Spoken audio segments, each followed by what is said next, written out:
Welcome to the Long Take Review, where four college professors talk film, providing insight, not assigning homework. I'm your host, Jen Sobchak Bankard, and I'm here with twins separated at birth. First, he'd like to know if you've ever heard the tragedy of Darth Plagueis the Wise. It's P.T. McNiff. How's it going, P.T.? I can feel your anger. It gives you focus, makes you stronger. I'm good, Jen. How are you? I'm doing great. A nice, chill reference to start us off with. Thank you. And it's over because he has the high ground. It's Greg Cass. How's it going, Greg? You were the chosen one! It was said you would destroy the Sith, not join them! Bring balance to the Force, not leave it in darkness! Jen, that was directed directly at you. Wow. Now I don't feel bad about making this joke. That's if Conan played Obi-Wan Kenobi. That's what that would sound like. Wow. All right. Yeah, I should have known this would have been totally low-key and chill. All right.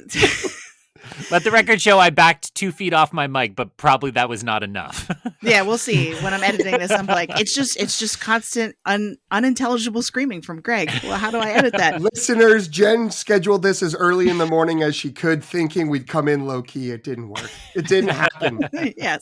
Energies are high. Should have known better. So, dear listeners, if it wasn't apparent already, those were all references to episode 3 of the Skywalker saga, The Revenge of the Sith, which originally came out in theaters in 2005, but returned to the big screen very recently, just a couple weeks ago, to celebrate its 20th anniversary. This is I'm sure you've been waiting all year and did not forget that we do these. This is our annual Star Wars Day episode. We've been lucky enough to have these kind of theatrical releases around May the 4th, kind of in Star Wars season, and it gives us a great excuse to talk about Star Wars on the show. All three of us are saying we're Star Wars fans would be like a gross understatement. We're as if the opening intros and their level of intensity were not indicative of our commitment and passion for this. So, we don't usually have a reason to talk about Star Wars, and this is a great excuse to get it on here. So today we are going to discuss our relationship with and thoughts on The Revenge of the Sith then and now. Really excited. Today's conversation, just so you know, is going to be filled with spoilers from the start. So if you don't want this 20-year-old movie spoiled for you, go watch it at home on Disney+. It's still there. And rejoin us when you're ready to listen to our conversation. PT, if listeners think our show is where the fun begins after listening to this episode, what can they do? If good relations with the podcast you have, then you can follow the Long Take Review wherever you get your podcasts. We host the feed on Jen's Substack at thelongtake.substack.com, but you can also find us on Spotify, Apple Podcasts, Overcast, YouTube, and many more places. Wherever you get your podcasts, you can find us. You can also follow us on social media. We are on Instagram, Threads, and Blue Sky at The Long Take Review. We are also on Letterboxd. The account is at LTRpod, or you can search for the hashtag LTRpod to see what each of us individually have been watching. Jen? Thanks, PT. So we are really chomping at the bit to get into our discussion of Revenge of the Sith.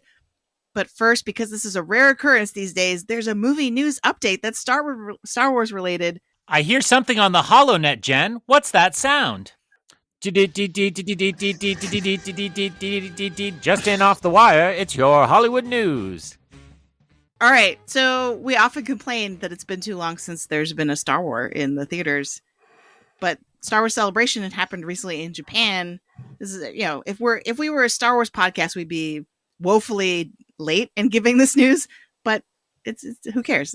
We have had a chance. We have a chance to talk about it now. So, does anyone want to give us the skinny on what movie news came out of Star Wars Celebration?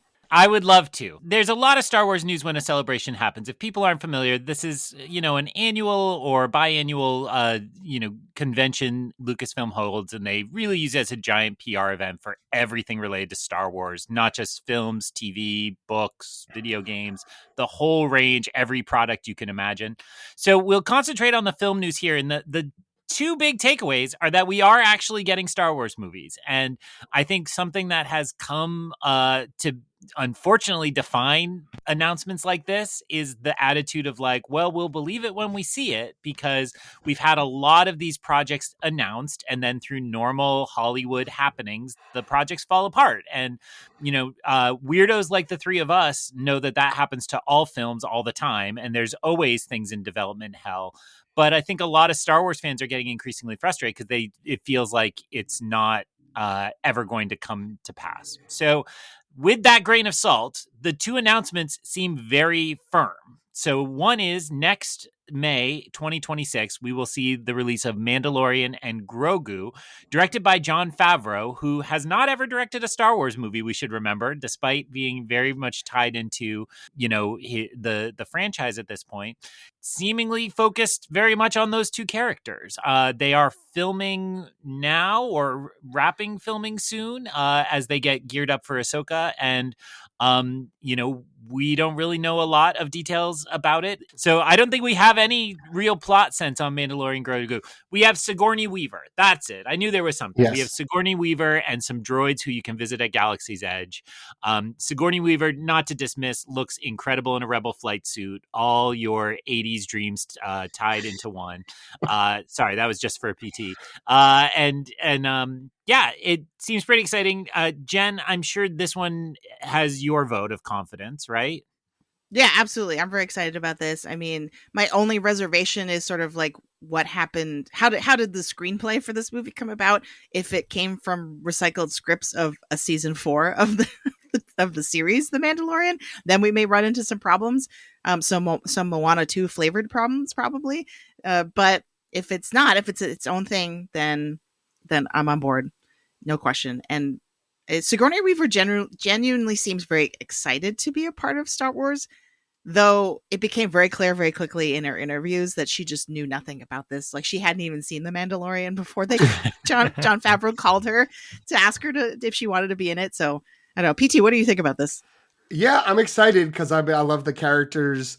I would be excited for a season 4, but we're going to get in the theaters instead. That seems fine. We're not to derail things. I did feel like season 3 maybe only had a movie's worth of actual story it wanted to tell. And so with a bunch of other things, they tried to like figure out how to include, and I don't want to call it filler or padding, but it did feel like they sort of added some side quests and stuff to expand it a little bit. So maybe this is good that it will be focused, even if it is based on what was initially going to be a season of television.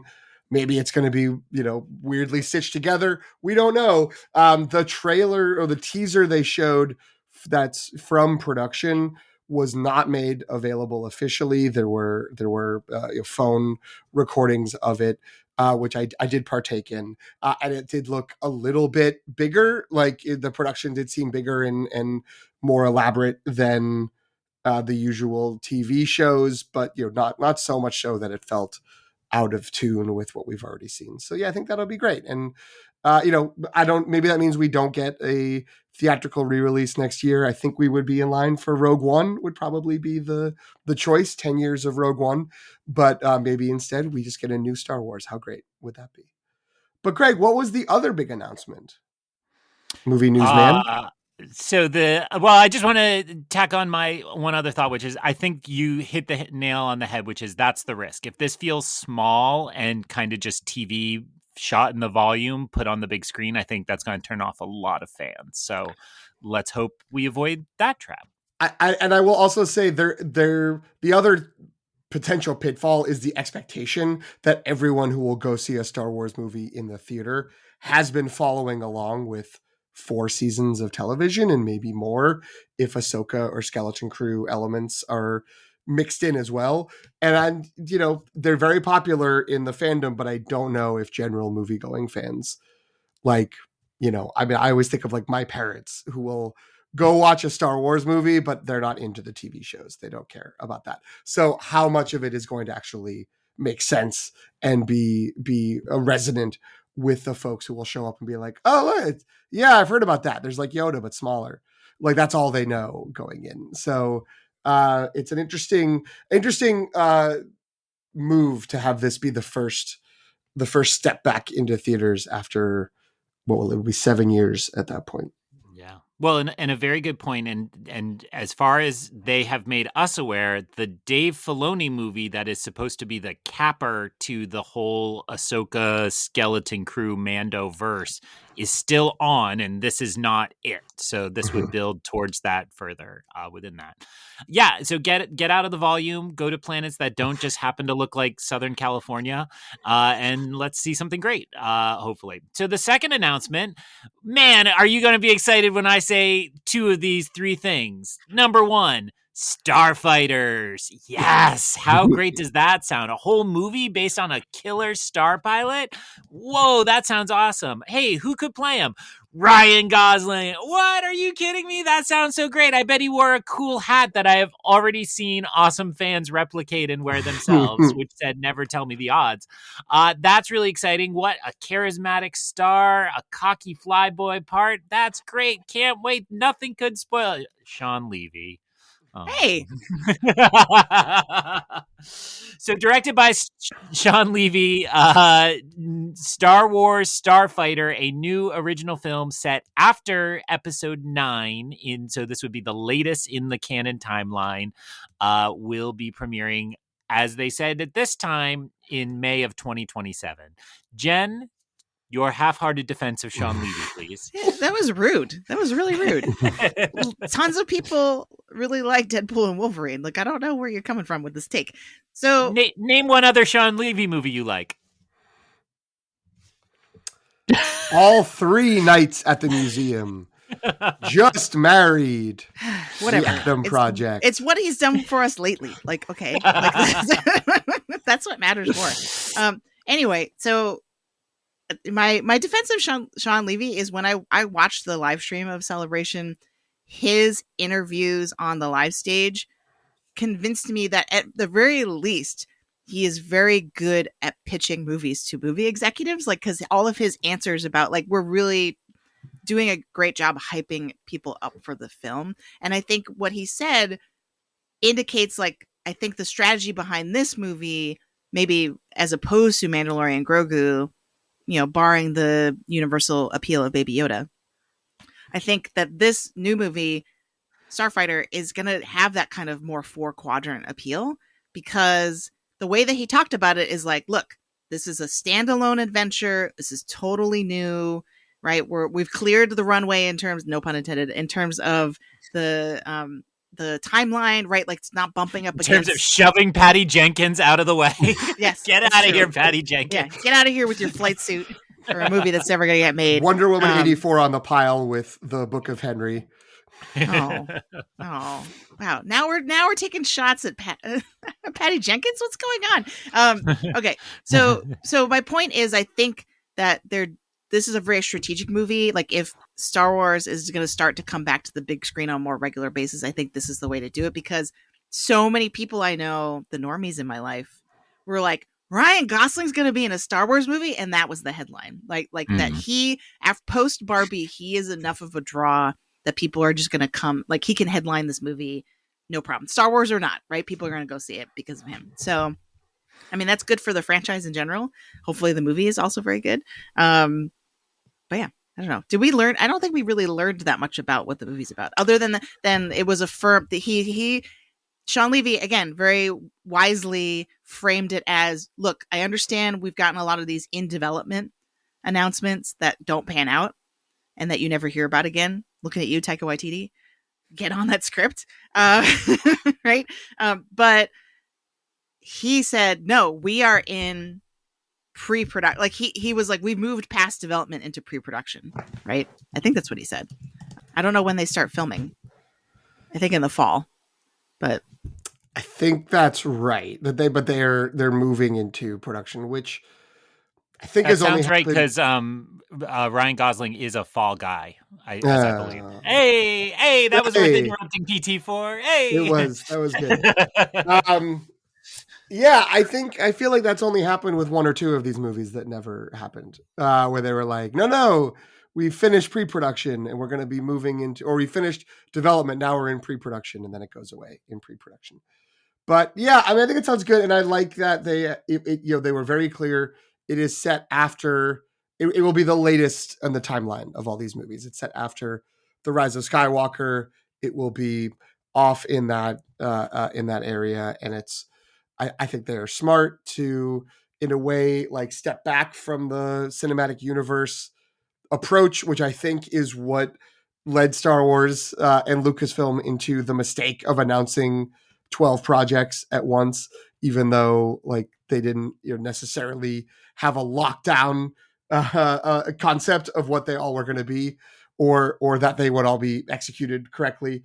So it was just like, it's a standalone. It's doing its own thing. It's not designed to be a new trilogy. It's not designed to be a sequel. It's not designed to loop in. However, it could, presumably, if it's successful and people really like it, and then they still go on to make the new Jedi Order Rey movie, which they have been talking about, one of the many things that's been announced, and then people come and go for the screenplay, and they've never quite seemed to have locked down what's going to happen there. So great. Yeah, I love ships. I love ships that go zoom and ships that go pew pew, and I love Ryan Gosling.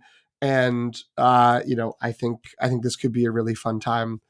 We'll see what happens. I will continue to believe it when I see it.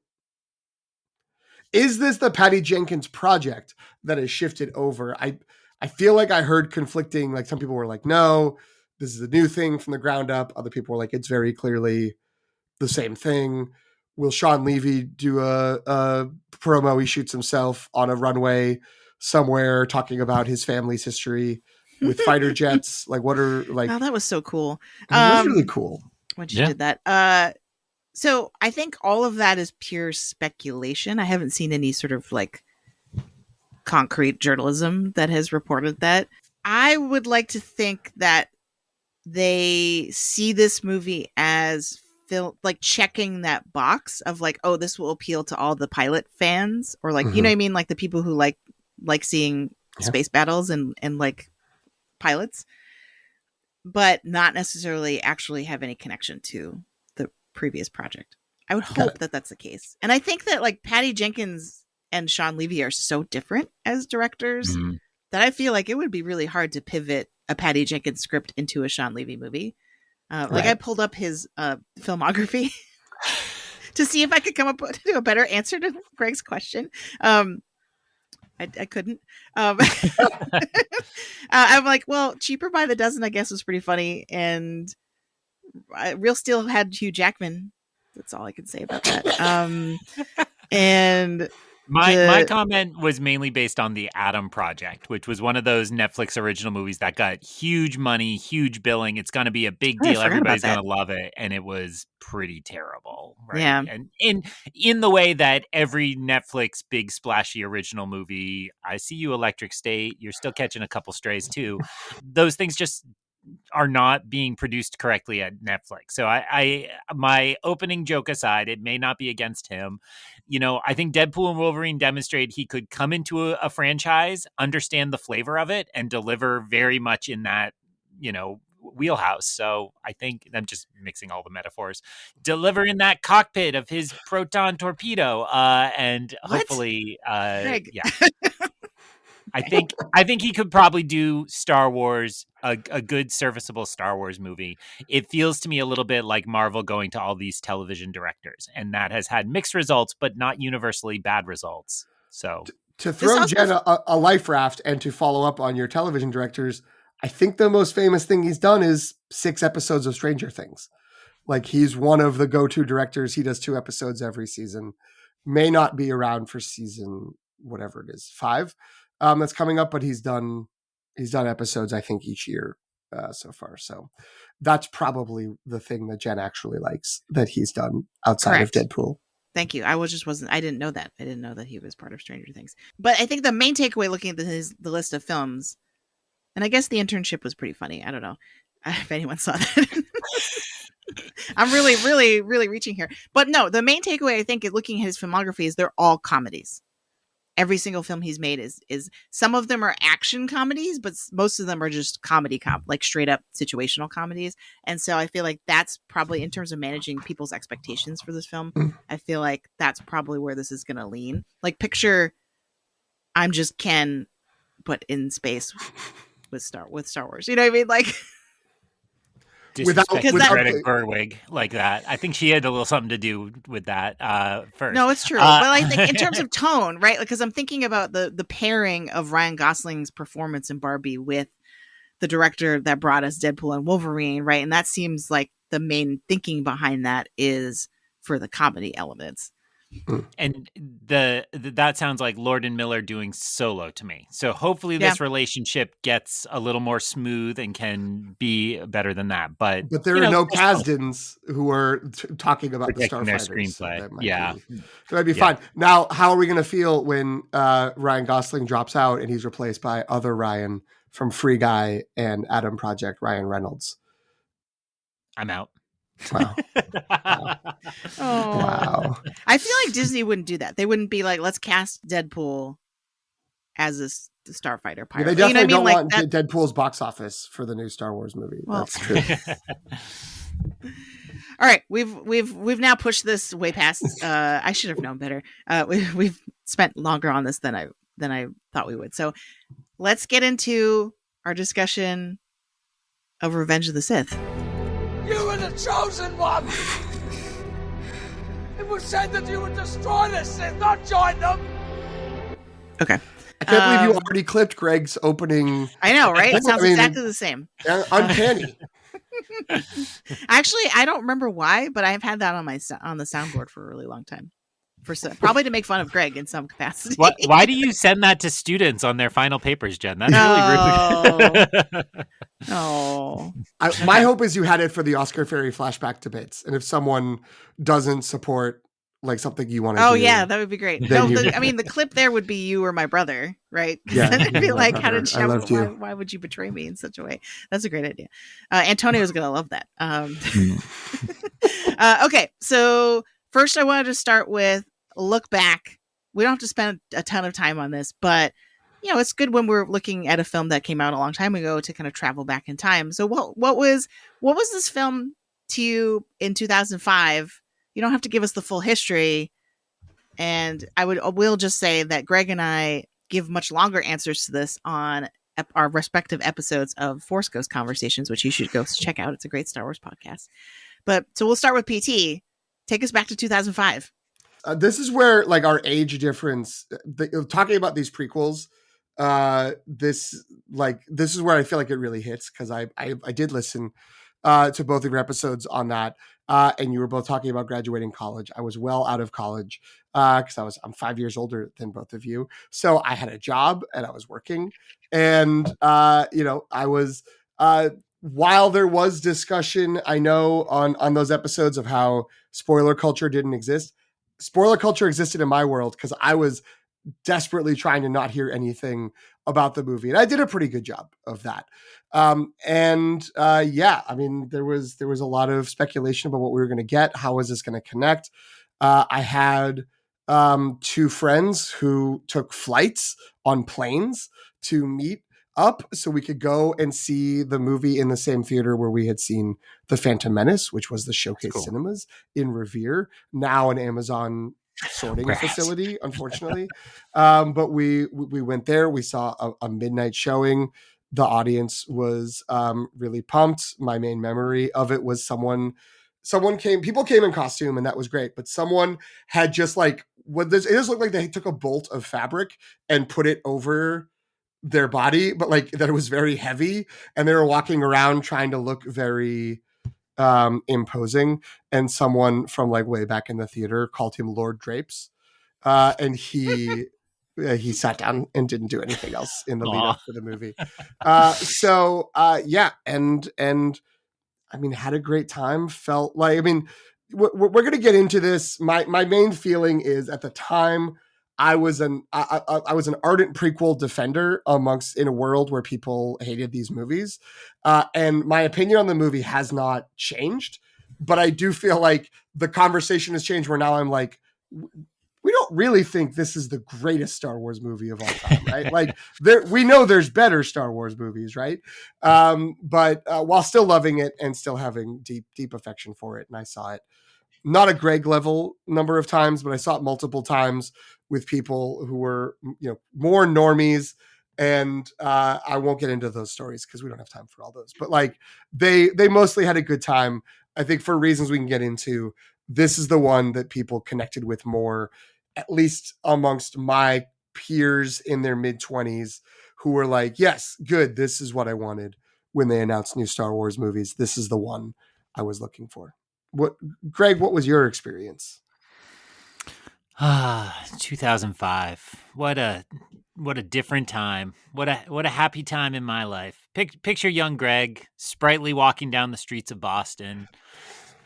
The dulcet tones of Gwen Stefani shouting "Holla Back Girl," burning up the charts to #1 in May of 2005. Don't you like when podcasts share the #1 song from those times? That's my bit. I do want to reference that episode of Force Ghost Conversations where I walk through this in detail. But the main takeaways are that I was graduating college, and it just so much felt like this really important closing of a chapter. And it's really hard to express to modern fans or fans that are even just like 3 or 4 years younger than me that it felt certain that this was the end of Star Wars, that we had completed it, that George had promised we would get back to where we began, essentially. And then it felt wonderful to have that kind of in the closing moments of what I thought of as my childhood, although some people call that high school graduation. I was calling it college graduation. And I was kind of prepared to go on without Star Wars. And I was, wholly a jerk about all the collecting because it was the perfect time when I had way more disposable income than I had any business using or possessing. And I remember just going like nuts. I mean, I think I collected all the cereal boxes. I collected all the Skittles wrappers and the M&Ms. This was the introduction of dark chocolate M&Ms for the dark side for episode 3. My friend Carl just busted out. I had the 7-Eleven Slurpee cups, which I had previously gifted him. So he had them out for the anniversary. I had the Burger King crowns and all 31 Burger King Kids Meals toys, I believe. Wow. I think there were 30, and then there was a Darth Vader that was harder to get. That was like rare. I almost got in a fist fight over some of them in a Burger King in New Bedford, Massachusetts. Not my fault, but almost happened. And so, it was living high on the hog and enjoying everything about Star Wars. And I saw a midnight showing. It was with 2 college friends. We had graduated the weekend before, and we got together. And I think people probably have that feeling where you're like, oh, I actually think this is the last time we're going to see each other, right? Like we're not anything without our college kind of bringing us together. And it had that kind of wonderful feeling to it, like good pain, but joy in that Bittersweet. Mix. Bittersweet, thank you. And I saw it at a mall in Bedford, New Hampshire, which has since been leveled and is now the parking lot of the Whole Foods next to where the mall used to be. And it was not a great. I don't really remember anything from the experience. I just remember, sleeping on my friend's couch afterward, just kind of putting my head on the pillow and just like feeling utmost contentment, being like, I lived long enough. We saw it. It's all. And I rushed out the next morning and saw it again. And I think I saw it like 5 times that first week. So what a weirdo. Who would do that? Jen, anything to add? So I'm the same age as Greg. And so I was also graduating college this year. And I think in terms of my formation as a cinephile, movie fan, I think that my college years were defined by 2 high points: Return of the King in 2003, and then this movie in 2005. Like, just picture that. Like, that what a great run! Like, Attack of the Clones doesn't even make the list. Well, I mean, like, but they were two endings, epic endings to trilogies. Yeah. You know what I mean? Like, and that's what I remember when I think back on my time in college, and that's how I kind of marked the time. And so, not in normal things like the classes I took and friends I made or whatever, right? It was through movies. Well, and our totally freshman year was Fellowship of the Ring, right? The way that works, and the first Harry Potter movie. So our college years, I would stack it up against any other age group. I think we had the best kind of film franchise years as college students. Go ahead. Yeah, and I think Phantom Menace had come out when I was in high school, and that so I came into college being like self-declaring, self-identifying as a huge Star Wars fan and a fan of the prequels. And I've said this in many contexts, but I had the Phantom Menace poster on my dorm room wall. It traveled with me every year. Like I had to tape it and untape it every year. And then finally I had to get rid of it because it was so ratty by the end of that. But for me, thinking back to the movie itself and what it was like to see the movie, the thing I remember most is that feeling of getting chills when the Darth Vader mask comes on and clicks into place, and just that feeling of we've closed the loop on this huge saga, right? Like in terms of bridging the story of how Anakin Skywalker became Darth Vader. And that's the thing I remember the most. I remember like the just uncanny feeling that I got when I was watching that scene. I remember the theater being totally silent and everyone being kind of like with bated breath being like, it's happening. It's really happening. We're seeing it happening. Right. So that's kind of what I remember the most about the movie back then. And it was, for me, it was like a huge triumph. I was like, trilogies are the best. They can never go wrong. Right. They'll always land in the ending. It's going to be great. I know. Right. It was a different time. All right, so let's talk about the re-release. We all got a chance to see this in theaters. I want to start with Greg, because Greg, how many times did you see this movie in theaters this year? What would be a like, we need to call somebody because he's mentally ill number? Would that be 5? I saw it 6 times in theaters. Revenge of the Sixth. Let's go. I've been trying to point out, I realize my social media presence looks like I'm like just a huge spender with tons and tons of money. I only paid for this movie once. So because this is in the weeds, but last year when Phantom Menace came out, they started it on Friday and it was on Friday only. They skipped that Thursday night round of screenings. This year they didn't. They did it Thursday night, which means I could grab 2 screenings Thursday night on my 1 week's A-list. When A-list reset in the morning, I got another one on that Friday. I went to Alamo to see the Star Wars pre-show and was very disappointed. It was the exact same one as Phantom Menace, played again. But that's okay. It's still fun to see. And it got my son obsessed with the Yoda bad lip readings. He just walks around the house just like, one day when you are older, which is just so great.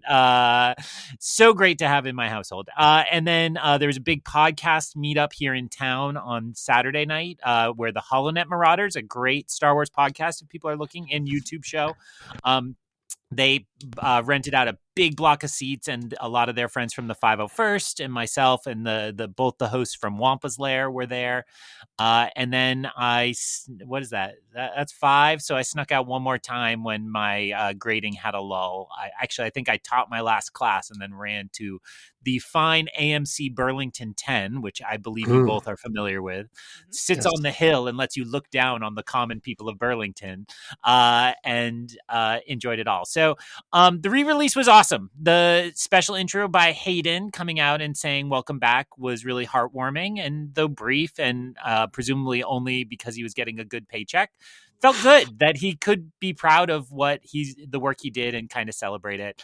I talked to a lot of the fans around me, and it was like horrifying and wonderful to hear them be like, I was too young to see this when it came to theaters. And sat next to a great guy in Burlington who was from India. So it didn't really come out there, or at least where he lived in India, in a way he could see it. And so this was his first time, and people loved it, and people cheered, and people laughed. And, there was just good energy. Although I will say more muted in my screenings than the Phantom Menace energy. I feel like the Revenge of the Sith crowd is a little serious, a little more film bro-y. But I had a great time. I think these re-releases are fantastic. I did like that Phantom Menace did 2 weeks, but I think Disney was really worried about Thunderbolts and didn't want to, new families would pick one movie the next weekend and maybe not go to Thunderbolts. And PT, you're Googling, it is, of course, Fall Guy that it would have competed with in its second week last year. Ryan Gosling's hit summer movie that, did anybody else see? No, I don't think so. I never saw it. I mean, I saw it feel bad about at home when it came to streaming. I actually was looking up how successful Thunderbolts is, which looks okay. I guess I don't know what they were looking for. It made almost 80 million domestic. Seemingly the most successful re-release in at least 20 years, I think, is what the trades were Yeah, it also broke some kind of reporting. record, didn't it? Like in terms of sales. So Disney will keep doing this. I think the question for me, are they doing Force Awakens in December, or are they afraid of Avatar business getting spoiled? We could find a way. Avatar, Fire and Ash, still undrafted. No, I think you got it. it was my first honorable mention. I think that it's the one that I snuck in so subtly that Jen thought I drafted it. I think they wouldn't do the four. I think I floated this to you earlier. I don't know if it was on mic or off. They could do it in December because that's when it came out. I don't think the nostalgia is there yet. Like, I think it needs another 5 to 8 years for it to get that, like, enough people who grew up with it will come of age and be like, you know what? Like, these movies get a bad rap, which, when The Force Awakens came out, the prequels hadn't gotten that yet. Like, it was still very clearly, he did those. Like, I remember when it was the build of The Force Awakens, part of the talk was, maybe they'll redo the prequels and make them good. Like, maybe they'll do a remake of those movies and have them make sense. So the shift from actually those are the good ones, or the real Star Wars movies are the first 6, not just the first 3, has been something that's evolved over time, which is partially a reaction to new movies and partially just people aging up. So I think we need to get some more movies in the theaters for people to hate, for the sequels to start to look better in comparison. And then we also need more people to sort of just grow up and start to take the mantle of the discourse. So I think it's going to be the 15th anniversary is when we'll get The Force Awakens, but that's all speculation. PT, where did we go see Revenge of the Sith? Right. I forgot what the original question was. We went to see it at the Alamo down here in LA. We had our little crew, our friend Jim Condon joined us. It was the same group who went to see it, would see The Phantom Menace when that was released. And we did see the pre-show. We did note it was a lot of Phantom Menace things. I wasn't certain if they had added in the Revenge of the Sith toys and commercials, but I have full confidence in Greg's memory that was there last time. So it was all kind of the same thing. But yeah, I mean, pretty full theater. I think maybe a couple of the rows in the couple seats in the very front row were not full, but otherwise one of their bigger theaters packed full of people. Not a rowdy crowd. That's part of the deal with being at Alamo, is you don't like yell and hoop and holler and all that. There was some laughs at some of the meme lines. There was buzzes of excitement when the big action things were happening. There was polite applause at the end, and we had a great time. I did sneak back on the last day, on the Wednesday, because I have Greg's version of the AMC stubs. I have the season pass at Alamo, so I was like, well, what am I doing? I'm not going to go see a Star Wars movie a second time. Come on, 2 to 6 is the conversion rate between my viewings and Greg's viewings. But yeah, it was, ran it back with another friend who had wanted to see it, and it was once again a great time. That had of people who were a little more, I think, soaked in the prequel memes generation who react a little bit more. But I mean, respectfully, there was no like mocking of the movie. People were connected. We're connecting to it. Jen, what was your feeling about our experience together? Oh, I had a great time. I think the thing I remember the most actually was our server talking to us about how old we must all feel that knowing this movie now is 20 years old. Yes. I was like, at least he was including himself in that. He wasn't old. His way of deciding if he needed to card us, probably. Right. Be like, When I was returning back after the movie, I had taken the metro in, and when I was waiting for the train on the platform, because I was wearing my Music by John Williams shirt, because I'm a grown man, but I got 2 people to be like, oh, did you just go see the movie? And one of them had a bag, and in the bag was the popcorn bucket, and he was like, I just saw it here. And another guy was like, oh man, like I want to go see that. I get to go see it with my dad because he showed me that movie. And it's like, oh, that's great. He's like, I was 3 when it came out. And it's like, cool. That's great. I wasn't. I was plus more. So yeah, but it, it was bringing people together. It was connecting folks, strangers on the platform, which was nice. You mentioned memes, and I think that is the biggest difference between viewing then versus viewing now, is that because we have so many of those memes that now resonate with certain scenes or lines, right? And I think that was the thing that I was very conscientious of watching it this time around, right? It's hard not to be like, oh yeah, like people have sat on each other's shoulders to try to replicate Grievous. Like that's probably my favorite one. Those are really funny videos. Right. And then, the hello there, right? Like that's so many of those lines kind of have gone beyond the movie, you know what I mean? Like are more kind of their own thing now, which is, so that's really weird watching them in the original context and being like, oh, right. Like that's where these come from. They do make sense. I have been sort of thinking in reflecting on Revenge of the Sith at the 20th anniversary that part of it is there's things that are funny and awkward and weird because that's part of George Lucas and how he writes things. I do also think that they're like the growth of the memes was a generation that had been told, like the received wisdom was these movies are bad and you should not like them. But like being like, but I do like them because I saw them when I was, 6, or I saw them when I was 10 or whatever. And so I do like them, so that we can make memes to make fun of them, but that's also giving us permission to enjoy it when we've been told we shouldn't. And so I do think that the memes are kind of mocking it, but are also like a loving embrace that has blossomed into just being able to say, yeah, these are great. And I like these movies. Flaws and all, I like these movies. Greg, are you at the point where you don't notice new things each time you watch the movie, or like, are there this round of viewings? Did it sort of reveal something about the movie or that you had not really thought about before? I definitely noticed new things, and I think I watch a lot of movies at home, and if it's something real that I've never seen, I'm actually watching it. But I often have like a Star Wars movie on in the background, and I'm half watching. And so I think up until sitting in the theater last week, it was like, oh, I haven't really watched this in a long time, like really intently, and not second screening it.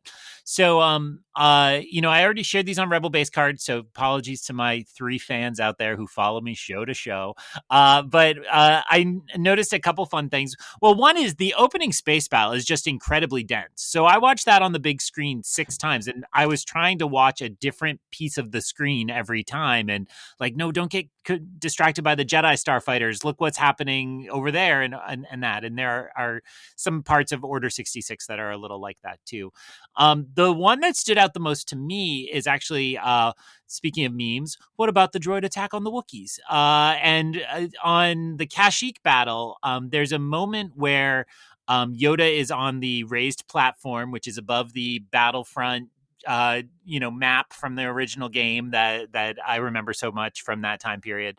But it's one of the clones, I think Gree, comes up and says that the droids have started their main power generator, and Yoda's looking out, and you can actually see the Phantom Menace droid lander ships landing way out there on the beach at the far end of, I believe, somewhere in Thailand. Shout out to the creator, who I think used the same spot.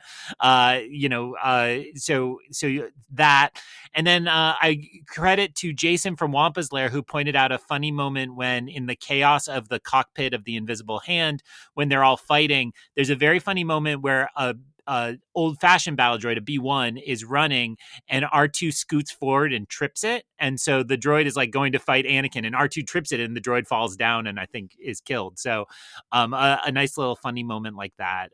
But other than that, I think because it's so much bigger, you see all those little details.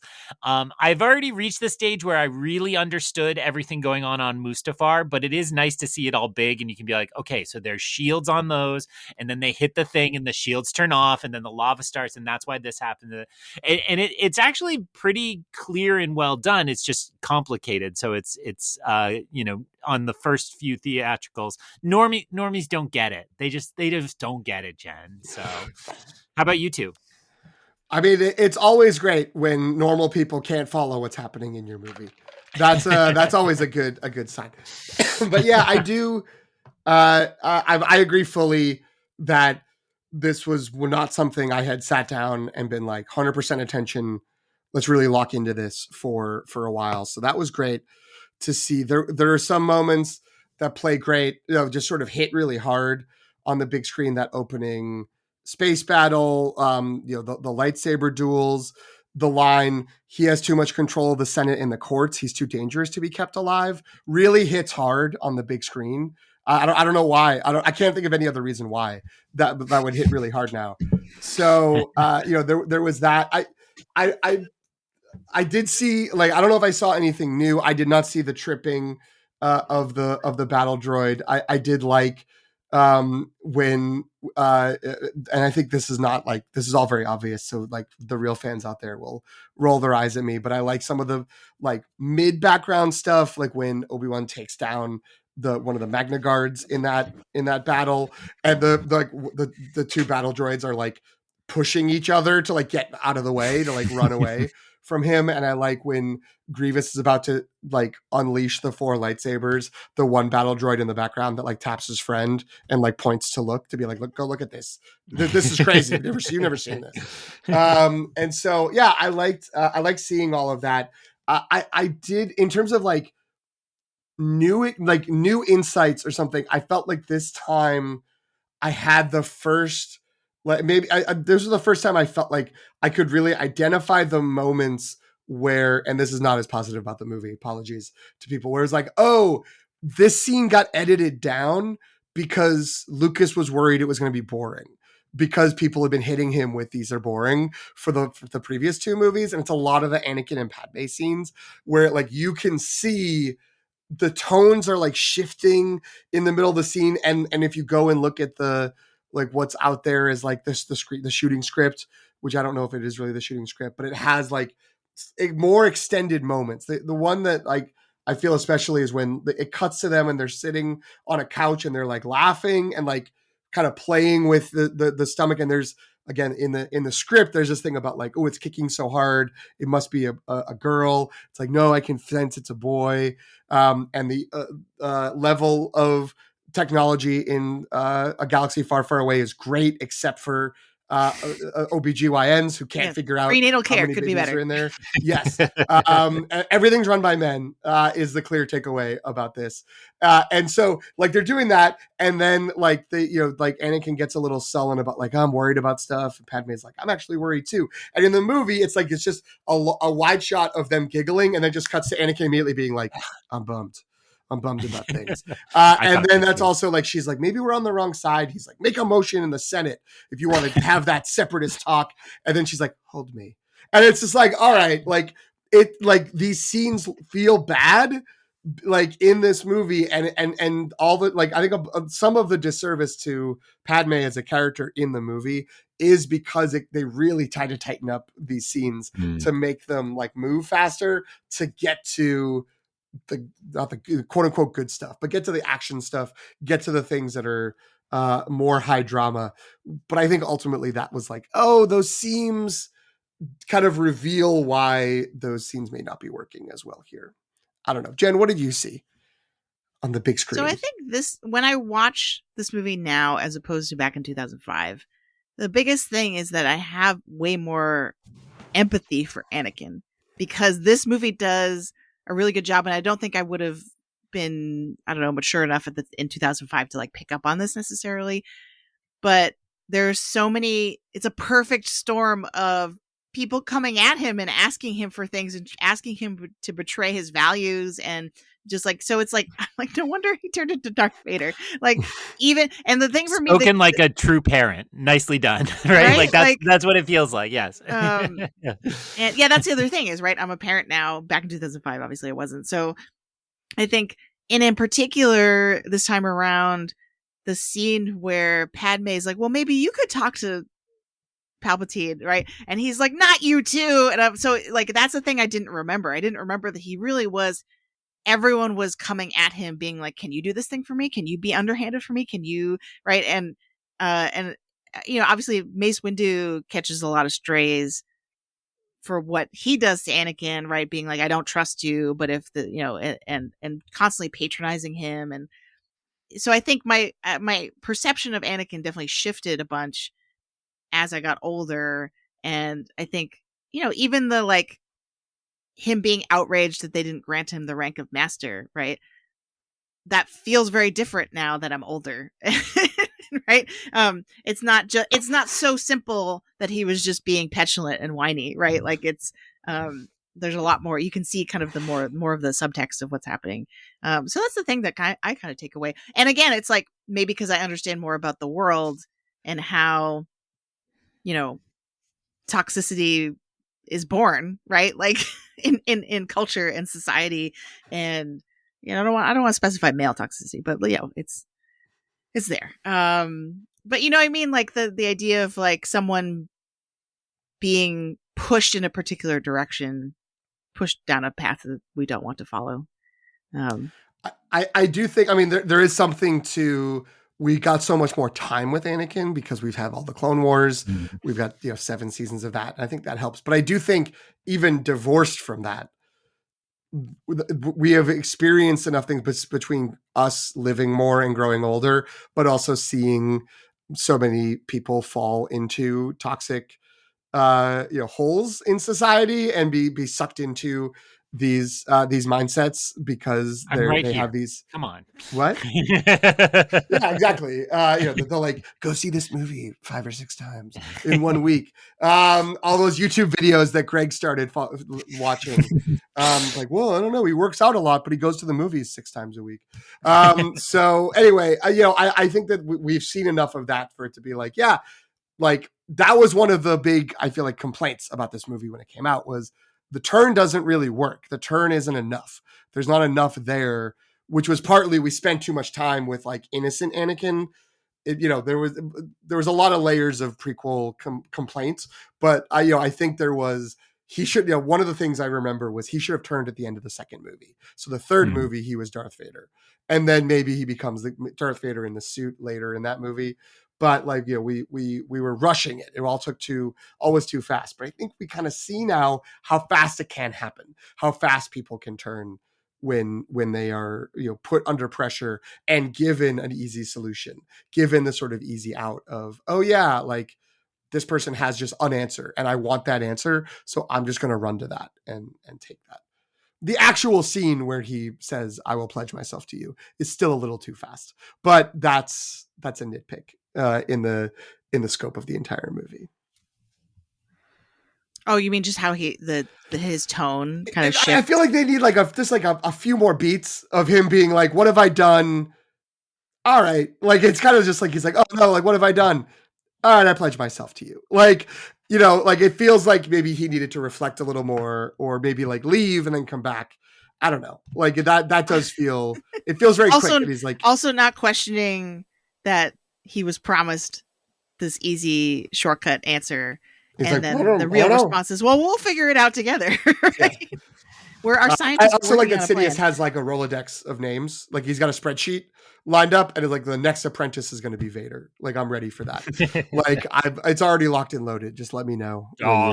Vader. It's a weird line delivery. Yeah. No, I do Dermot? Are you sure? I do think that scene still is the one I struggle with the most. I mean, I think I answered this on Force Ghost as well, but my main complaint about the movie is Padme. I just think, she really gets shoved to the side. I think the deleted scenes help with that, but also wouldn't have made for an amazing movie. No shots fired at Genevieve O'Reilly, who's proven to be an utmost queen, but those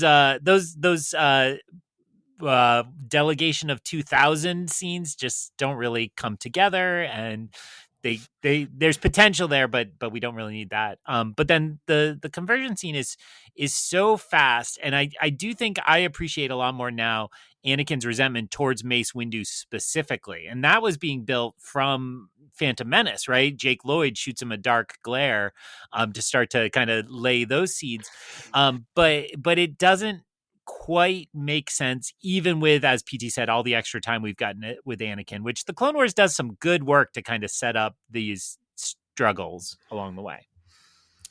Yeah, we have on our outline, and we're going to get to like what changes might you want to make, and I have one answer for that, so which means I feel comfortable saying that like the two things that I think wouldn't require any new footage or any deleted scene being brought in are one, to Greg's point about Padme, is like just cut the line about we don't know why she's dying, just be like she's dying.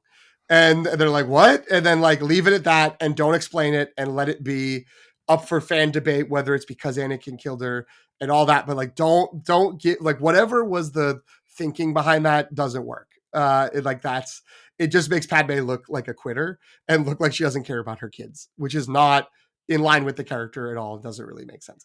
And the other thing I would say is I would flip, and maybe the performance means it wouldn't fully work out, but I would flip the two lines that Anakin gets. So it's, he says, like, what have I done? Palpatine says, you're fulfilling your destiny, Anakin, become my apprentice, learn to use the dark side of the Force. In the movie, then Anakin says, I will do whatever you ask. And Palpatine, like, just chewing the scenery for days, takes like 20 seconds to say good, which is lovely. I love that. Everything Ian McDiarmid does is incredible in this movie. And then Anakin says, just help me save Padme's life. I can't live without her. I won't let her die. Like, if he said, just help me save Padme's life, I will do whatever you ask. If that was the order, I think it would have tracked better for, and it still would have been fast, but I think it would have just been like, okay, I did all of this because I need you for this purpose. Like, that's the thing I need you to teach me. If you give me that, I'll do anything you tell me.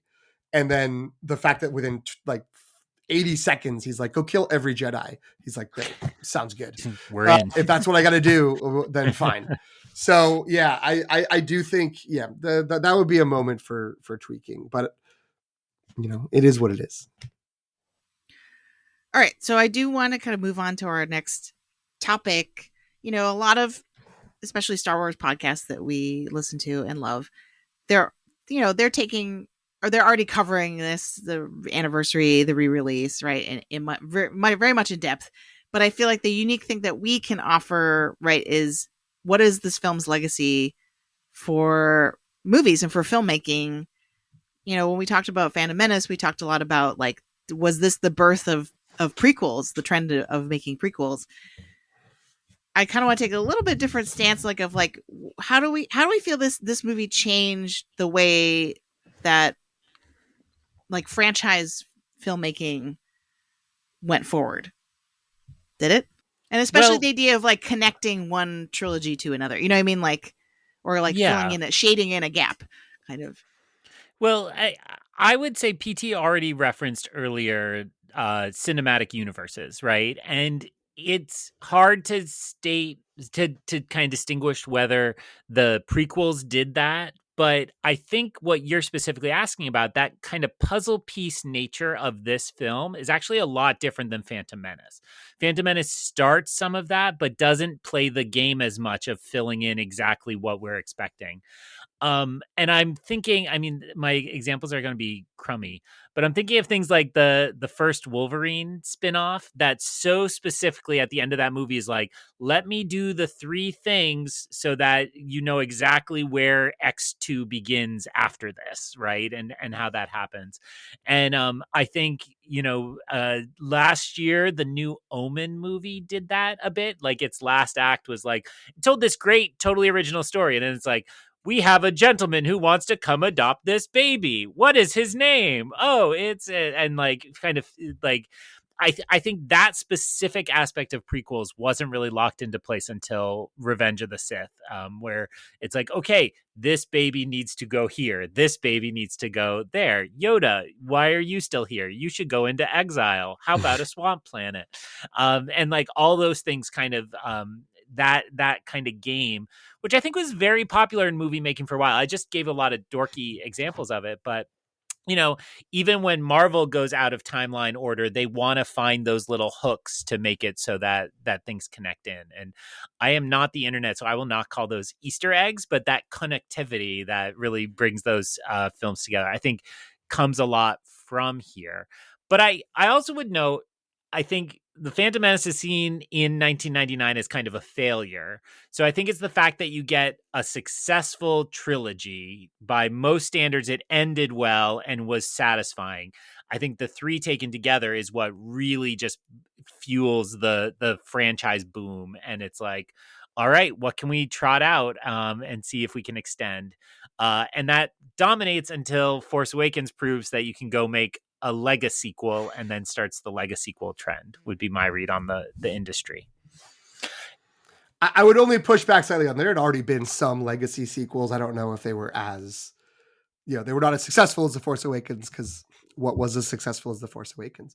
But yeah, in terms of examples of that sort of lock everything into place, same franchise, different movie. I always think about how X-Men First Class works really well until you get to the final, like, 15 to 20 minutes when it's like, we don't know if we're going to get to do more of these. So we got to make sure Xavier's in his wheelchair. Magneto is with Mysterio. They're all like, everyone's in, it's Mystique, not Mysterio, excuse me. That they're all in like place for the first Patrick Stewart, Ian McKellen X-Men movie, up to and including a joke about like, at least I'm not losing my hair from Charles Xavier. McAvoy. So like, there is that sort of feeling of let's get everything in place, which I don't think anyone did as well, partially because I don't think no other franchise had one guy that was like, I have the thing I want to say. I have the thing I want to do. And, that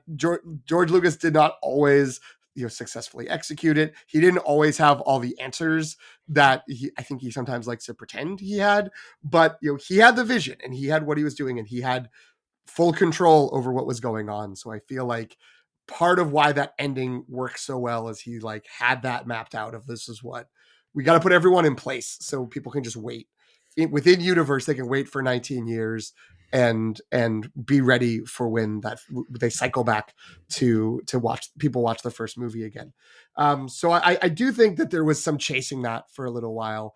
I also think that the timeline nature of it, which we mentioned maybe when we talked about the Phantom Menace, but the fact that it was like, we're going to jump back to earlier movies, but not just go back to earlier movies, but really lead up to this trilogy is going to end at the beginning of the next one. That way everything's going to be in place for that. At least help set up the like timeline shenanigans that we can have in cinematic universes or in other franchises where it's like, well, like we can include time travel or we can jump around or we can have this side character go off and do something else. We've discussed, I think, on Mike, that I think Lucasfilm and within the Star Wars universe has had the problem of over relying on the audience being able to follow that they're jumping around in the Star Wars timeline, and that there's a decent number of fans that are like, what's happening? Like, when does this take place? Like, Han Solo's back? Like, what do you mean? And that's maybe an issue there, but I do think it helped set up for wider cinematic universes and franchises and sequels and prequels and all that people could grasp that and they could follow along, and it opened the door for that, for better or for worse. Nothing will ever beat when Rogue One was coming out and a huge swath of the people I talked to just thought that that was Daisy Ridley, and this, like, they saw that it was clearly Felicity Jones, but they just assumed this was the next Rey movie, and they were like, cool, I've been waiting for a year. I think I mentioned this, but when I started dating Jasmine, she was like, yeah, Star Wars movies, I've seen them. Although she found out later she had never seen Revenge of the Sith because she hated Attack of the Clones so much that she was just like, I'm done with these. And liked Revenge of the Sith better. Not as much as we do, but that's okay. But she had seen The Force Awakens, and then she was like, I hated Rogue One. And I was like, really? Like Rogue One? I thought Rogue One's really good. She's like, I hated that movie. Like, that movie was terrible because she thought it was all the characters from The Force Awakens, and then they killed them all off. And she's like, I don't know why they got me to care about them, and then they killed them. I don't get it. This was before we started dating, before The Last Jedi came out. So like, then we went to go see The Last Jedi, and I had to explain, like, no, these are the characters from The Force Awakens. They were not all recast and then murdered in the sequel. The Death Star, you remember the Death Star? And she was like, not really. I'm like, okay. Right. Normies don't follow It's all the very details. helpful to have normie voices in your life. Let It us is. just say, in case anything is read as like criticism, it's like, oh, that's the amount a healthy person cares about Star Wars. It's good. Yes. Jen, what do you think about the Well, I was impacts? going to ask another question. What do you feel like makes a prequel a success or a failure in this wider storytelling sense, right? Because I think we're all agreeing that Revenge of the Sith successfully gets us to the original trilogy, right? Like it kind of closes that loop in a satisfying way. But a lot of sequels, like you were mentioning, do that and it feels super forced, or it's like something about it doesn't work. So like, what makes that difference? Like, I'm thinking about Furiosa, right? I feel like Furiosa was sort of boxed in what story it could tell because it was trying to chase Fury Road, and I feel like a lot of prequels fall under that. And like, I really like watching like Solo, but the cringiest moments in that movie are the when they are trying to be like, and see, like, this is where this came from, this is where his name came from, this is where, what I mean, like, it's trying to make those connections to the future. I think it's a combination in terms of how it works. I mean, I think if we knew an easy answer to this, we would stop the podcast and go make a ton of money in Hollywood, explaining it to them what they should do. But I think that this movie benefits from the fact that it's 3 movies. Like, you had 3 movies to sort of build up some of these threads and move it and try to connect them all, as opposed to trying to do it all in Solo or do it all in Furiosa. I also, as the most ardent defender of Furiosa, think that has the benefit of what this movie has as well, which is this backstory was written, or at least outlined and sketched, when the originals were made. So it isn't trying to sort of after the fact graft on something. It's not a retrofit.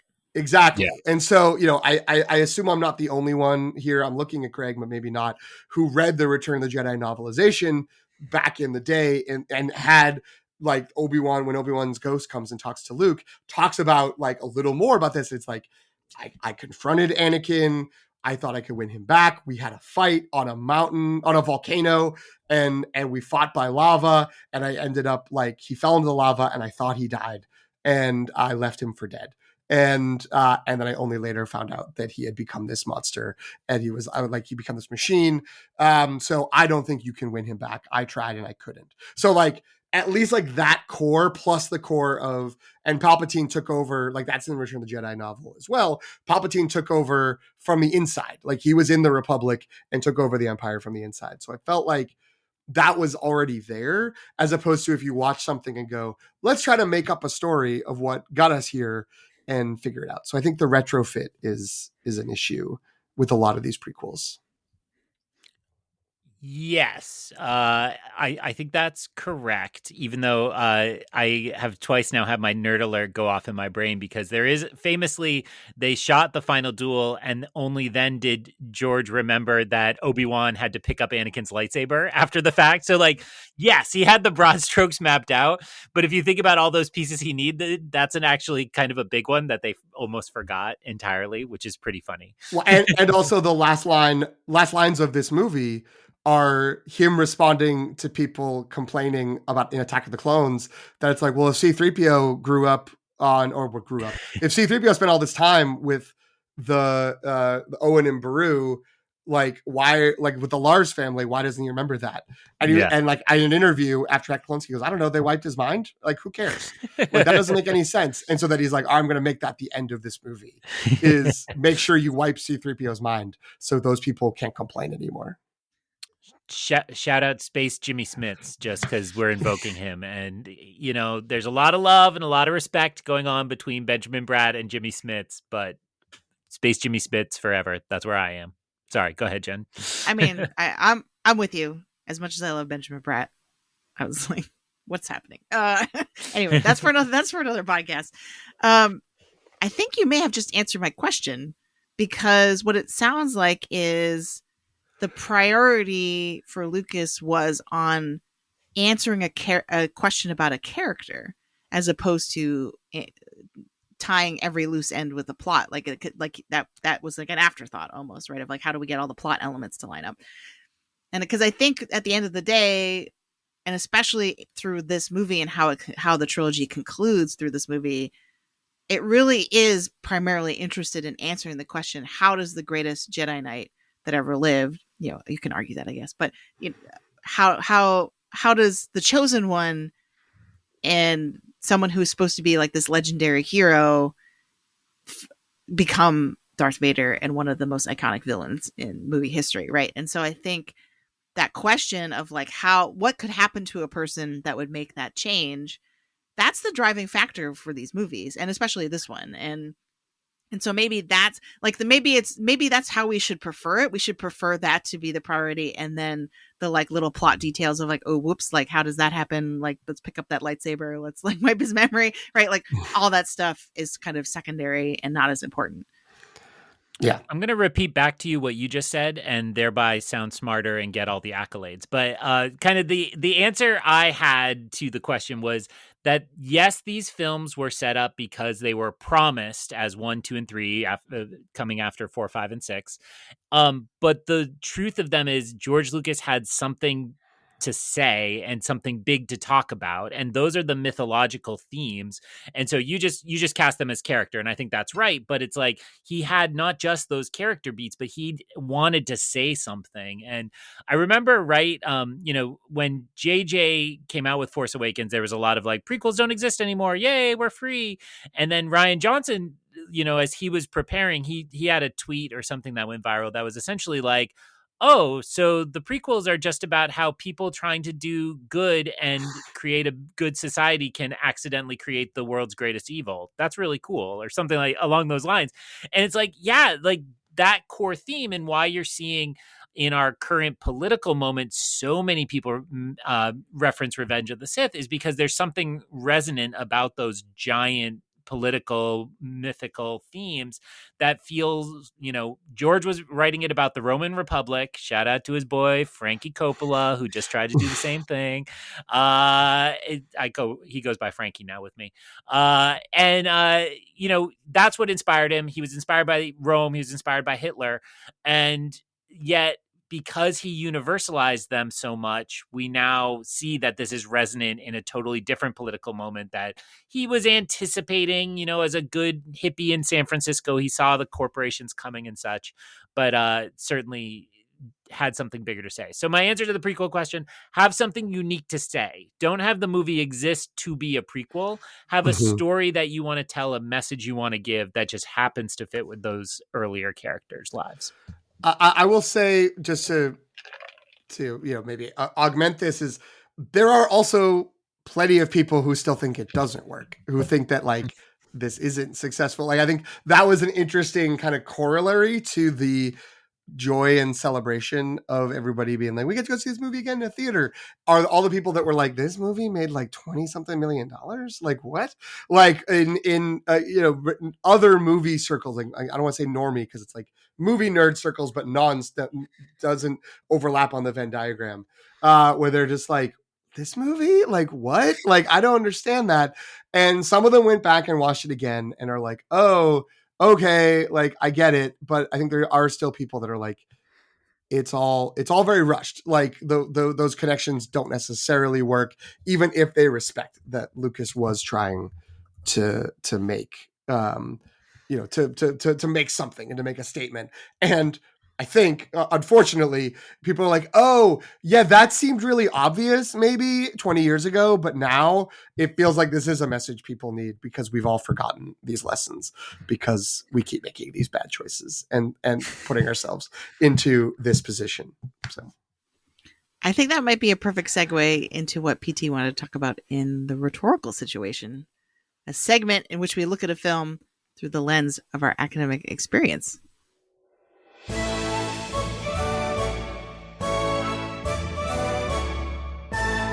So all four of our regular co-hosts are writing professors, which means we like to have this section of the episode dedicated to making connections to our experience as scholars and teachers. PT, you had said that you wanted to talk about audience and audience expectations in the context of this movie.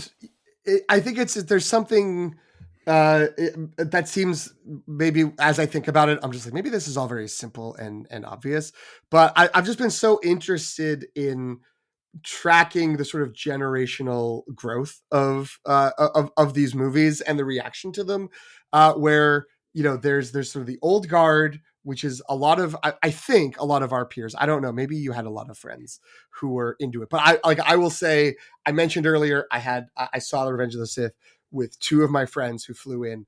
Like, that's because we went to the same theater where there was a dozen of us who went to see The Phantom Menace, and the other 9 were like, I'm not going to see this movie at midnight. Like, fool me once, like, that's fine. Like, they watched the movies, but they were no longer in on these on this as a trilogy. And in general, there was a very kind of dismissive reaction, or kind of like, yeah, this is a good reminder these movies were never that good, was sort of like the most positive kind of spin on it. Is like, yeah, they're basically, everything bad about these were always there, we just pretended we didn't see that. And then, like, over time, it's obviously a generation has come up that's like, no, but we love this. There's a weird middle generation or micro generation that loves The Phantom Menace but hates Revenge of the Sith, which is like, there is like this group that's like, and I think it's because they saw The Phantom Menace still as children, but then were like firmly teenagers at Revenge of the Sith, and they're like, the CGI is terrible, everyone's bouncing around, everything is rushed, it's like grim dark for no reason, it's such a disaster, blah blah blah. And so that those people are like in their early to mid 30s now, and they like really still hold on to hating Revenge of the Sith. If you look at the Letterboxd reviews, the people who give Revenge of the Sith like 1 star frequently are like, I feel like in that range. So I do think that part of something that I was like, I felt liberated from watching it in the theater this time, because I mean, obviously, again, watched Revenge of the Sith, but hadn't seen it in on a big screen since 2005. This has not been re-released. This has not been like rep screened consistently, at least where I've been. It was like, yeah, I don't need to like care that the first part of the story, of like The Phantom Menace, is quote unquote wasted on kid Anakin. Like, that's such a vibe at the time, was like, that's so dumb. We don't really see any growth in him. Like, we should have just started with him as a teenager and gone from there. There were these expectations the audience came in with, which was, we're going to see how Darth Vader became Darth Vader. And it wasn't the way you said it earlier, Jen, which is, how does Anakin Skywalker, great Jedi, become worst being in the galaxy? It was, I want to see how the bad guy became the bad guy. And everything that wasn't spent on him, like on a path to being a bad guy, was a waste of time. And so everything about him being a kid, he's not an evil kid, he's not a mean kid. Like, that's Lucas's point, is like, you can start and you're great. But like, people didn't want that. That wasn't what they were looking for. And so it's just so fascinating hearing people who are, 15, 20 years younger than me talk about these movies, where it's like, that's just a given. It's just like, of course you start with Anakin as a child, and of course he's this great person, and of course, like, you get videos of people just experiencing Star Wars for the first time being like, no, but I love Anakin, and he can't go bad. Like, that doesn't make any sense. And like, I don't know, I feel like I've seen multiple videos of little kids crying because they're realizing that Anakin becomes a bad guy. And it's like, right, the expectation back at the time wasn't that. It was, he's a bad guy, how do we get there? And it was disappointing for people to see how that turns out. So I think a lot of this ties into the sequels as well. Like, the hatred of Luke in The Last Jedi is partially because it's like, no, but I read these books that George Lucas didn't care about, like in the late 90s. And this said that Luke Skywalker was doing these things. I don't want him to be sad on an island. I don't want him acting like Yoda. I want him acting like the Terminator, just wiping out everybody that he doesn't like, which doesn't really make whatever. But like, I think that it's just so fascinating that the emotions towards these movies are so tied into audience expectation and are so connected to what it is that people want, even going all the way back to, again, I'm like 5 years older than you all. So I knew people 5-10 years older than me who always hated Return of the Jedi, because they were just like, I can't believe they wussed out and made Darth Vader turn good. Like, Darth Vader should have been a bad guy the whole time. That's crazy. Everything you hear people say about Kylo Ren now was people like who were born in the late 60s, early 70s were thinking about Darth Vader in Return of the Jedi. They hated the Ewoks. They thought the Jabba stuff, some people thought the Jabba stuff was a waste of time. That was just like, we only have one movie and you're going to have a bunch of it be this weird side story. Like, who cares? You know, they were just like, they brought in a new character to just become the real bad guy so they could make Darth Vader be a good guy. But like, why? He like, and that turn happened so fast, et cetera, et cetera. So I just think what like people are bringing, it's like the cave in Dagobah. People are bringing with them, you know, what they're bringing in, and that's affecting their ability to take in these stories. Not to excuse issues with the filmmaking problems that have been made, but I do think like a lot of the negativity and backlash that's not from external reasons, from people who are intentionally pulling strings and culture warrioring out there. I think a lot of it is just like, but it isn't what I wanted, or I thought it was going to go in this direction, and it doesn't. And I think, you know, people sometimes have to let go what they expected and what they thought they deserved to just take in what it is that's actually happened. So since this is a rhetorical situation, I do want to mention this is something that I frequently talk about with my students, because they usually write something from their perspective and then don't consider what the reader's relationship to that topic or that issue would be. And so I often tell them, look, you can't just come out of the gate with what you think. Like, you have to frame it in response to what you think the reader thinks, or like you have to at least account for how you think they're going to react, right? Everything you write has to be in anticipation of the reaction of the reader. And so now now you've got me thinking, what advice would I give to George? Not that I would ever give advice to George. Run, George. Yes. Take the money and run. You know what I mean? Like, what could these movies have done to account for people's expectations? Is that even possible? The advice I give my students is you have to be aware of what the audience expectations were, and then you have to do something better than that, right? And I think, you know, when Star Wars has aired, it's because we're trying to match those expectations, right? It's like, oh no, the internet got upset because blah, blah, blah, blah, blah, Mary Sue, so we got to make her a Palpatine, uh-oh. And it's like, that's the kind of writing I tell my students not to do, because I don't want them to just match my expectations. I want them to do something original and different. So I'm going to sound like a weird, lame prequel fanboy, but I would tell George Lucas, just, you know, weather the storm. And every prequel actor tends to say George knew exactly what was going to happen. He said, they hate these now, but in 20 years, you know, this came out a lot with the Kenobi press tour in the 20th anniversary of Phantom Menace, that like George basically told them, they're like, don't worry about it, it's for the kids, and when they're old enough it'll all be great. And George was right. I mean, add that to the pile of things he was right about. And so I'm not in the game of trying to get him to please the worst toxic parts of the internet, and I know that's not exactly what your question was, and so on, but I would much rather all of Star Wars work hard to just tell a good story, tell what you want to tell. So we're not talking about the absolutely transcendent experience I had last night watching the new episodes of Andor, but I will say that the lesson of Andor as a Star Wars thing out in the world right now is hire a smart person to tell a really good story and let them cook. And when that happens, and it happens the right way, I think, you know, it almost happened exactly the right way for the prequels. And, you know, he is kind of right in hindsight. PT pointed to the weird filmmaking inconsistencies, you know, and I think any critic I've heard be complimentary about the re-release says, but some of the acting is pretty bad. And it's just true. And we know we know Natalie Portman and Hayden Christensen have been better elsewhere. So I think you have to lay that at the fault of George a bit. So maybe hire a better director, let Carrie Fisher do another pass at the script to punch it up. But I don't know. I think don't try to please the audience. Yeah, I think, Jen, to your question, it's George shouldn't do anything about this. It's the audience who needs to be thinking. The audience needs to be more self-aware of like, what am I carrying with me to this? And, you know, some people want to do that. Some people don't. It's on them. I think Greg's totally right in terms of all of this. Like, that's the story he wanted to tell. I think he was beyond predicting, yes, this will be popular with the kids down the road. He also was just like, oh yeah, folks are going to be so mad that I'm casting a 9-year-old to play Anakin. Like, they want to see him. I think when you go back and look at George Lucas during the prequel era, and he's like, here's the one thing I don't want to do.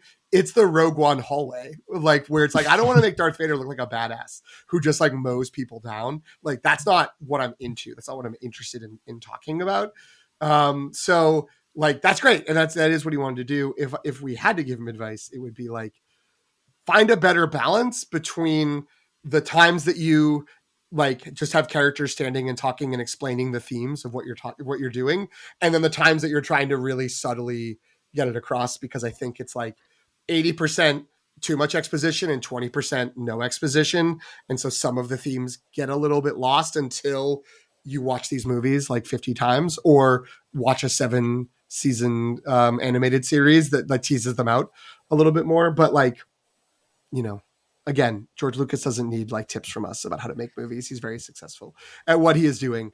But there's things that can definitely be improved. There's things that could work better, but I don't think, you know, I think the issues that Greg mentioned of the reactive nature of The Rise of Skywalker, we'll say it by name, and where that left the sequel trilogy and how that kind of means it all kind of falls apart, it shows that like the thematic and narrative skeleton of the prequels is so strong, and like so much of what people can connect to is like, even if there's weird green screen stuff and he's trying to push the technology maybe further than it can go, and assembling the movie in a weird way, and not that great working with actors and putting them in less than ideal situations for great performances, blah, blah, blah, blah, blah, it will still work because the narrative underneath it is working.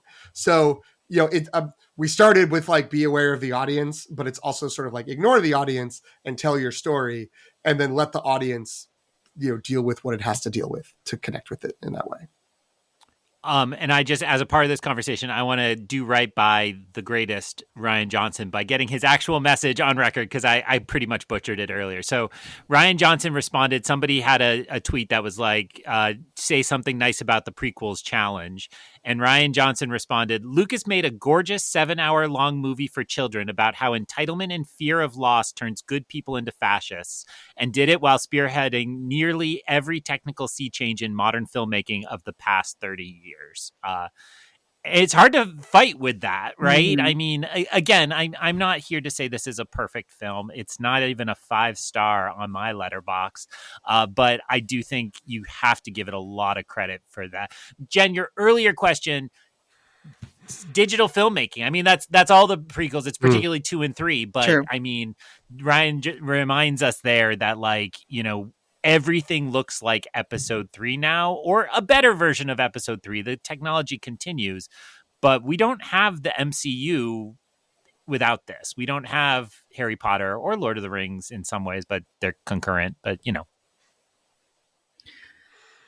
Just to, and then we can move on, but just to clarify what I was talking about with what I teach my students, it's not necessarily a people-pleasing move of like bend your argument to the reader's will or what you think they want. But I feel like it's really powerful oftentimes, and maybe this is specific to, you know, our argumentative writing and not in nonfiction and not fictional storytelling, and that's the breakdown. But I often tell them, like, just acknowledging where your reader's coming from, and so that you can then challenge that idea with what you're saying. Mm-hmm. Is much better than just saying what you're going to say and not acknowledge, like, and ignoring how people might react to it. Right.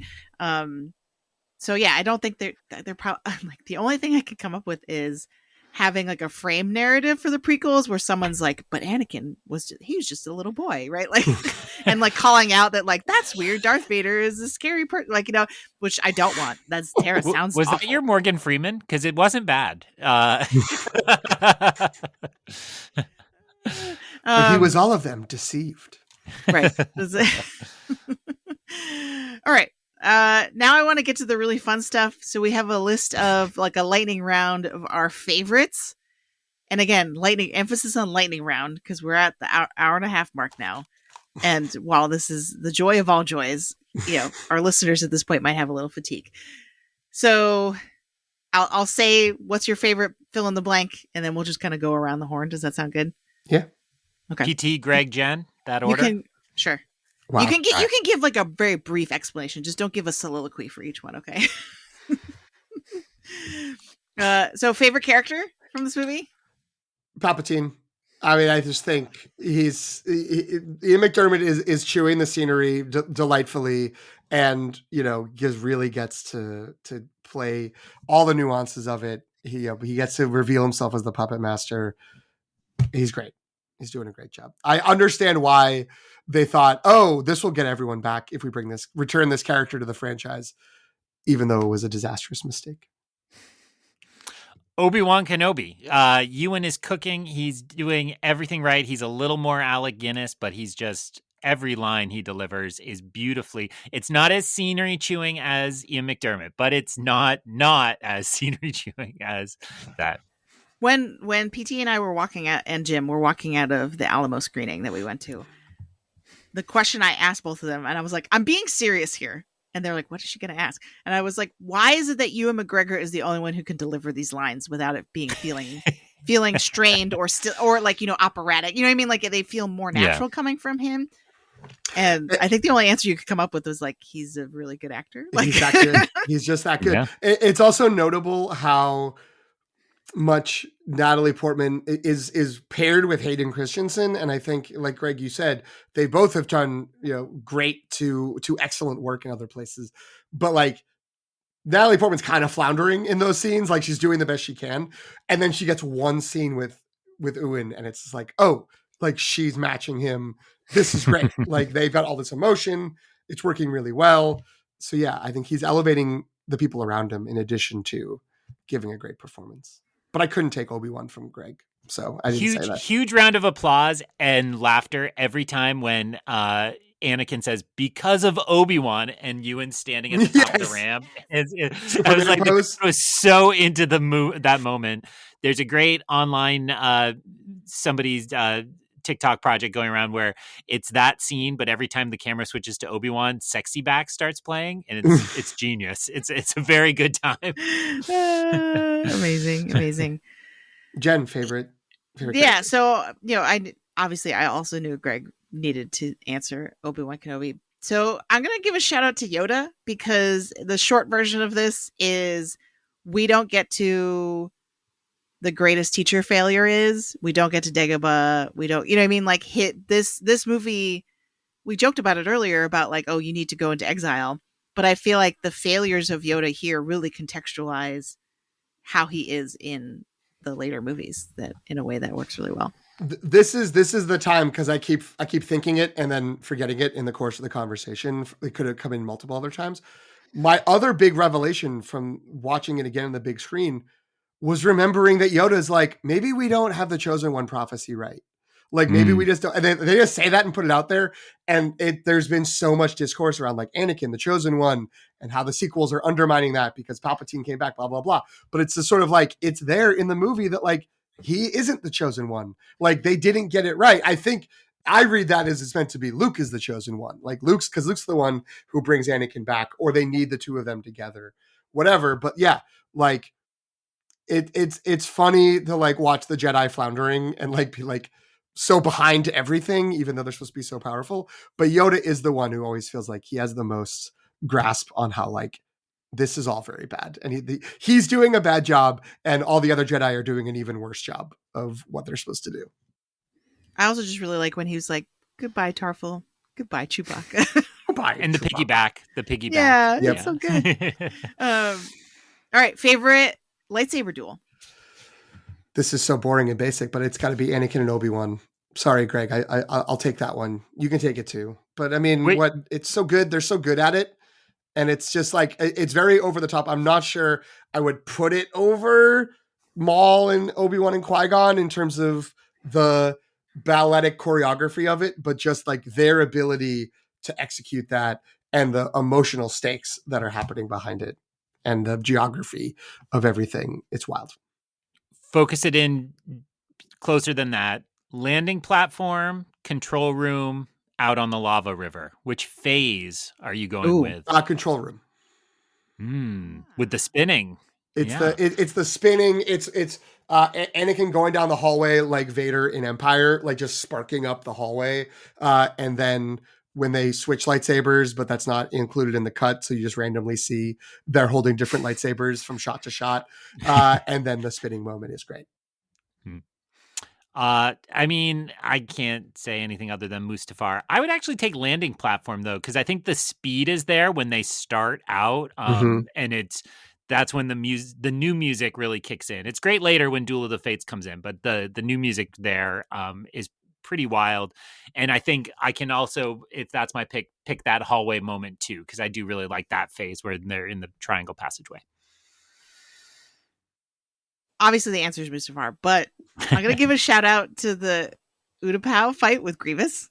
Mm-hmm. I really like that one, and just because I still remember when the first time I saw this, that you're like, wait, he doesn't just have 2 arms and 2 lightsabers; he's got 4. Like, you know what I mean? Like, that was a mind blowing moment for me as a fan, just to be like, oh my gosh, there are so many lightsabers. And Grievous just cracks me up. I really like him as a character. Yeah. I almost went with him for my favorite character. Just because what other villain in Star Wars coughs periodically, right? Like, it's great. All right, favorite non-lightsaber scene. I mean, this has been memed so much that I feel like people jokingly enjoy it, but I unabashedly enjoy the opera conversation with the tragedy of Darth Plagueis the Wise, and I also think that might be the best, like, just not ironic, but actually just best acting from beginning to end of a scene across the entire prequels. Like, I think Hayden does a good job of responding to Ian McDiarmid, and Ian is like perfectly pulling those strings in a way that, like, I just think is really, really great. So yeah, that whole scene, I think that's the centerpiece of the movie for me. Really, really good pick. I'm gonna cheat and say the Starfighters at the beginning, because I love Starfighter action. That's a key Star Wars ingredient, and it's funny they knock it out kind of first thing, and then we don't really get Starfighter action. But it's there, and it's really big and expansive. I remember reading on the internet before this came out about what is called the waterfall shot inside ILM, which is where the ships travel along the cruiser and then immediately tip over the edge, like they're going over a waterfall, and you reveal the whole vast, just incredible. And I love the blowing up of the wing, and the buzz droids. Like, it's all goofy and silly, but I really like all of it. So, every time I saw this movie, I was, full attention, edge of my seat, from the opening crawl right to crash landing inside the docking bay. Another happy landing. I almost put the Opera House scene on mine, and I just want to give a shout out to, like, the weird amoeba bubble light show that's happening in front of them. I was like, Squid Lake. It's Mon Calamari. Wait, what? It's Akbar's. Yeah. You don't know this? Yeah. No. They're performing the ballet Squid Lake. It's a Mon Calamari gosh, opera. that makes it even or better. ballet. Why was I supposed to know that?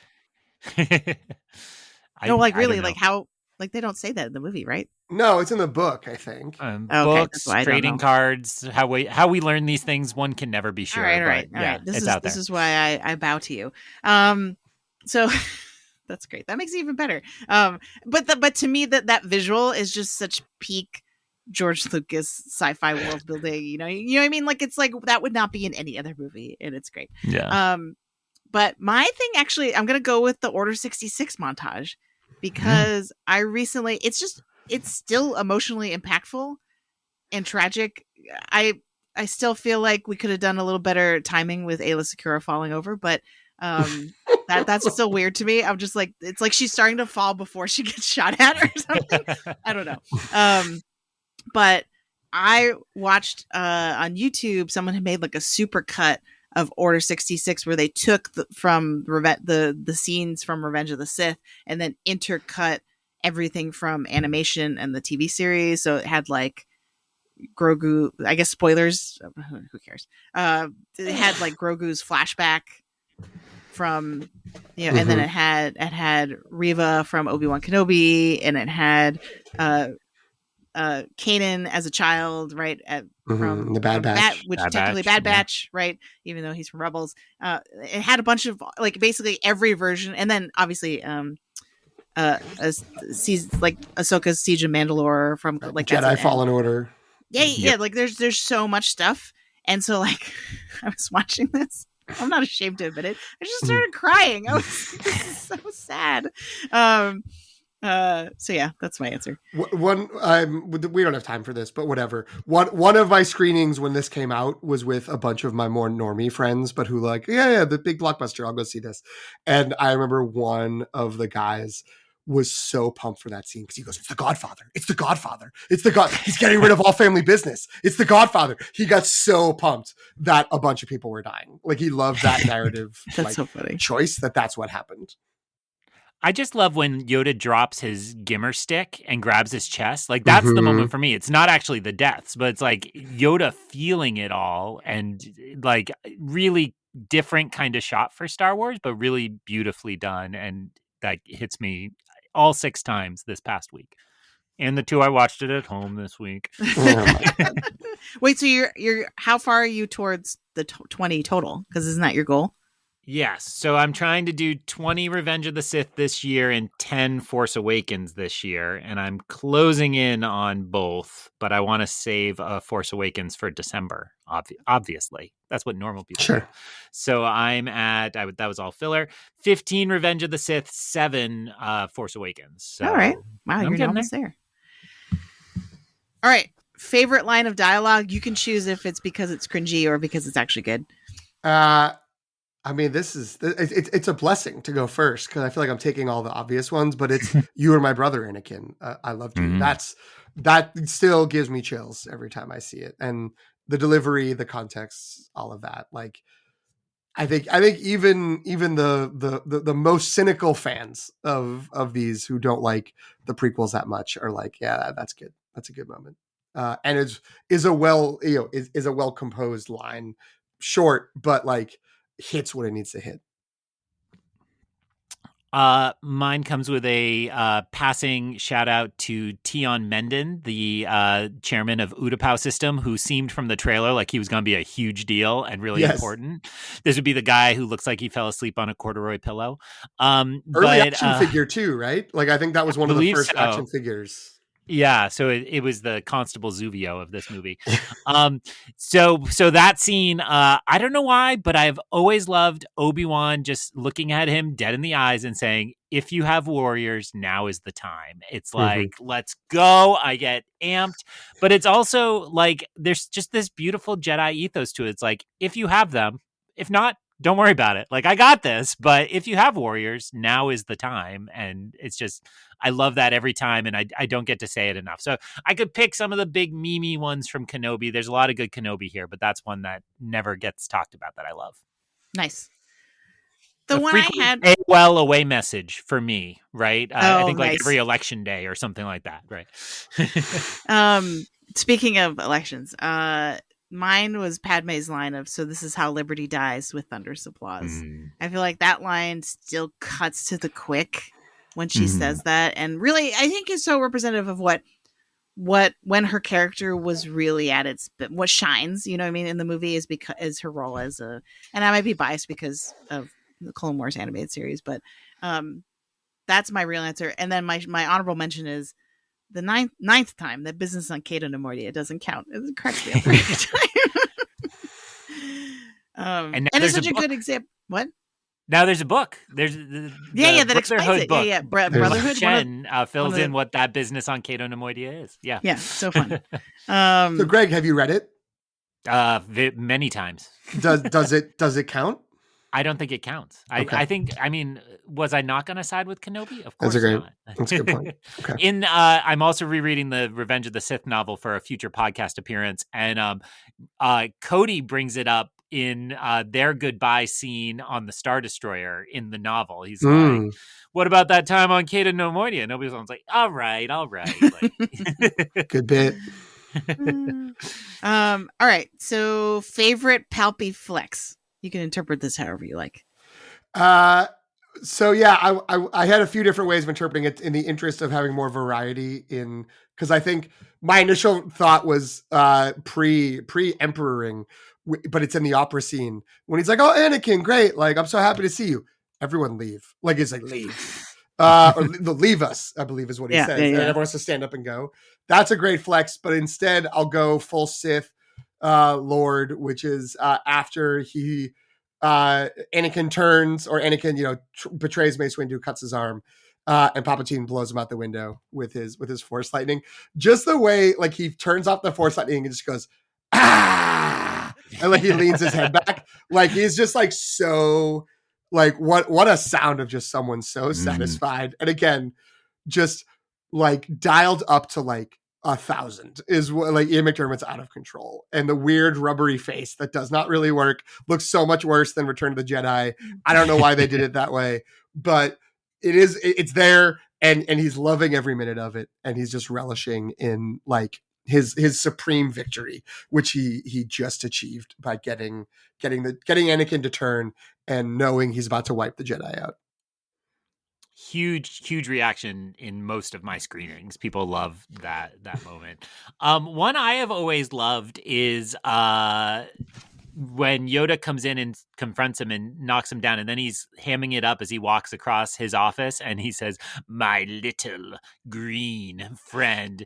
And like, I remember at the time people being like, "Nobody's ever said he's green. We've never talked about it, but he is." It's like, I don't think we needed to talk about it, but it's just so silly and yet delivered so beautifully. I love that one. I'm gonna go with the classic, "Do it." I think it never gets old, and just in general, like throughout this movie, and especially with the scene with Dooku at the beginning, the like his shifting, where Chancellor versus Emperor, like one kind of sneaks out, like it slips out gradually. Like, I don't know, the progression of like how he kind of like turns on a dime and then it just kind of slips out. Really works. I don't know. So, all right. Next is favorite mistake a Jedi makes. So I'm going to give a fake answer, which is Obi-Wan dropping his lightsaber while he's riding the what's the name of the beast? Boga the Varak. Boga, of course, yeah. Boga. And he drops that because that sets up the nice little like Cody's still his friend. Nope, not anymore. Moment. But I will say instead for my real answer, I'm going to slide in because I think we ended up skipping a question, which is great, Jen. We should do that. This shouldn't take 2 hours, but it's going to. It's a George Lucas mistake, and I'm going to call him a Jedi. And it's leaving out something that's in the book, which makes me think it was in the original, like early drafts of the screenplay. And it's the beat that where when Anakin like starts to have his visions of Padme dying, and in the movie it's Anakin has his vision. He's tells Padme and he's upset. He's like, I gotta figure a way around this. He goes talk to Yoda. Yoda is not helpful because he's just like, people die, get over it. And God has a plan. The Force has a plan. You'll be fine. And then he goes to Obi-Wan and is like, sorry, I'm late, but whatever. And then ends up like with Palpatine, like whispering in his ear. But in the book, at some point, I think it's at that point, but at some point he goes to the archives and talks to Joe Castanew and says, like, I'm interested in learning about this, potential issue. Like, how do we do that? And she's just like, we don't have that in the main collection of the archives, but there is the special collection that's in the middle of the archives, but you have to be a Jedi Master to access that. So you don't have access to that. And he's like, oh, so once I become a Master, I can do that. Great. So then when the rest of the movie unfolds and it's all this, well, we'll give you in the council, but you're not a master, and he gets all mad about it. It has a motivation. It has a reason beyond just like, but I want this title. Like when is my promotion going to go through? And it has a timeline of I need to become a master before Padme gives birth to my children. So I only have X number of months because otherwise she's going to die. And I think that like explains all of that petulance and makes it not just him being a whiny brat. And also like makes the Palpatine opening that door a little bit easier because it does feel a little bit more like, oh, they don't trust you. They won't give you access to this information that you really feel like you need. I have that information. I could give it to you, but I mean, I don't know. Like, I don't know if you really want that for me. So like, I just think all that clicks a lot more. It's probably would only be like a 2-minute scene. I think it would be really helpful. I think it's the biggest it's the biggest change to the movie I really want that would require something new. I don't think it's even in the deleted scenes. It's just in the book. I think that needs to be there. That was a Jedi Master George Lucas mistake in this movie. Yeah, that really stood out to me, this reading of the book. I'm like, oh, that makes so much more sense this time. So just co-signing everything you just said, because it really hadn't stood out to me any other readings of the book. Also, your point about people need to calm down about this movie. People need to calm down about this book. Like, the book is a really good novelization, but that's like the best item on the menu at McDonald's. I'm sorry, but it is, right? It's like, yeah, if you've only ever read novelizations, this must be transcendently good. But like, guys, there's a whole world of literature that isn't based on movies that you should check out sometime. So that's my hot take. That's going to get me in trouble with many people who were my friends until moments ago. But that's my take on this book. Listen to me covering it soon on a podcast. So my answer, I actually realized when I was formulating this answer, I just heard Jen talk about this moment on podcast Stardust not too long ago, because they assigned her 5 or 6 minutes of Revenge of the Sith from the opening. You were the second guest, I believe. So the second 6 minutes or so, 10 minutes or my so? scene finished with another happy landing. So the moment for me, and it's my favorite, but I don't understand it to this day, is ray shields. That they're going down this hallway and they get stopped by ray shields. There's no explanation for what ray shields are. To my knowledge, they don't really appear that often in canon, and I've read a lot of Star Wars books, and it's like, we're smarter than this. It's like, what are you smarter than? Are you smarter than, like, the idea is that Palpatine is clouding their judgment and they're not the dark side and they're not making their decisions. It's all spelled out. Mm-hmm. I don't understand what these things are still. It's like a bubble that can appear in a hallway. In the novel, they're at like a crossroads of 2 hallways. And so, otherwise known as an intersection. And so there's like ray shields that pop up in the 4 spaces. So they're like trapped in a cube. It's not that in the movie. I don't get it. I don't understand these things nobody's ever seen otherwise in Star Wars, that they're like, we didn't think of these things. Neither did we. So I don't know what it is, but that's mine. I'm not going to be any help, but you're right. The we're smarter than this in isolation is a great line, but I thank you for validating my confusion. I'm just like, wait, what are they talking about? All right. So mine is Mace Windu. I referenced this earlier a little bit, but like, mine's Mace Windu saying there's much confusion. I sense much confusion in you, Skywalker. You gotta stay in the car. You gotta stay home. I feel like that's the biggest mistake. If he had instead sort of been like, okay, come with me. We're a team on this. Thank you for helping me. I validate your existence. Yeah. Although he also wasn't wrong, because once Anakin is there, sure, it's like confused. He turns against him. So, but yeah, I mean, maybe Anakin would have been more on the Jedi side. Right. So you're saying that by that point it was already too late. It may be, because again, I think Anakin's prime motivation was wanting to save Padme. That's fair. So yeah, maybe my answer is just everything when Mace Windu does, which I feel bad about because I like him. Our guy. I like Samuel L. Jackson. He's doing what he can. All right. Do we want to do favorite Order 66 death? Sure. Yes. Well, I was like, is that too morbid? I don't know. But go ahead.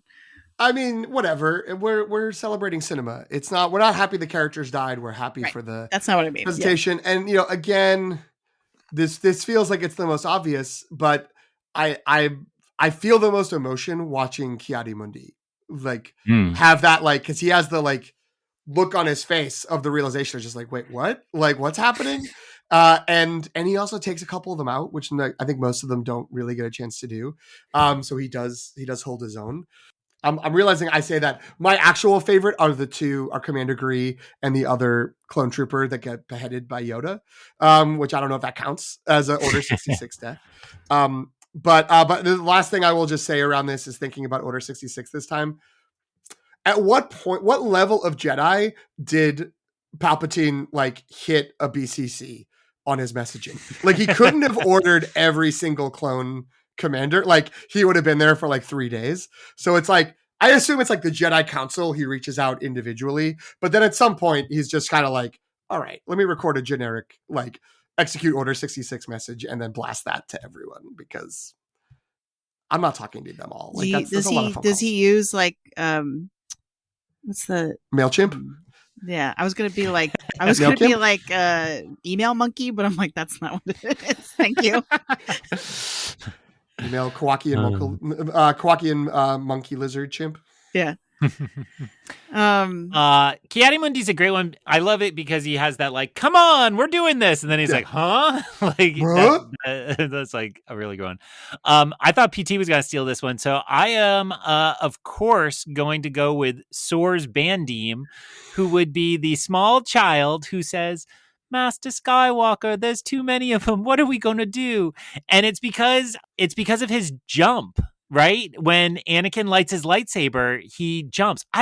Is there a behind the scenes story of how they did that? Hayden said boo. That's awesome.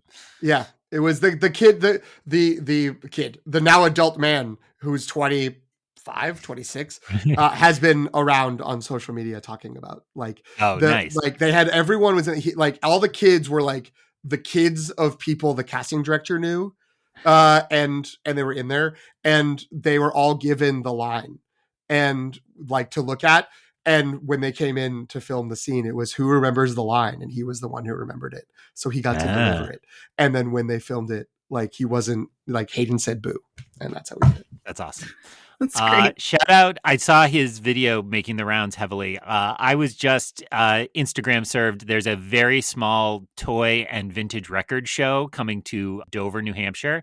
And he is signing autographs as well as Agent Kolar and Luke and Leia, who it's the only actor to have ever played both Luke and Leia, which he was the infant at the very end of this film. So, I mean, for a $5 vintage toy and record show, I might have to go throw down my money. Those are some heavy hitters. I mean, I just bragging rights that I met the Order 66 kid seems worth it. Yeah, do it.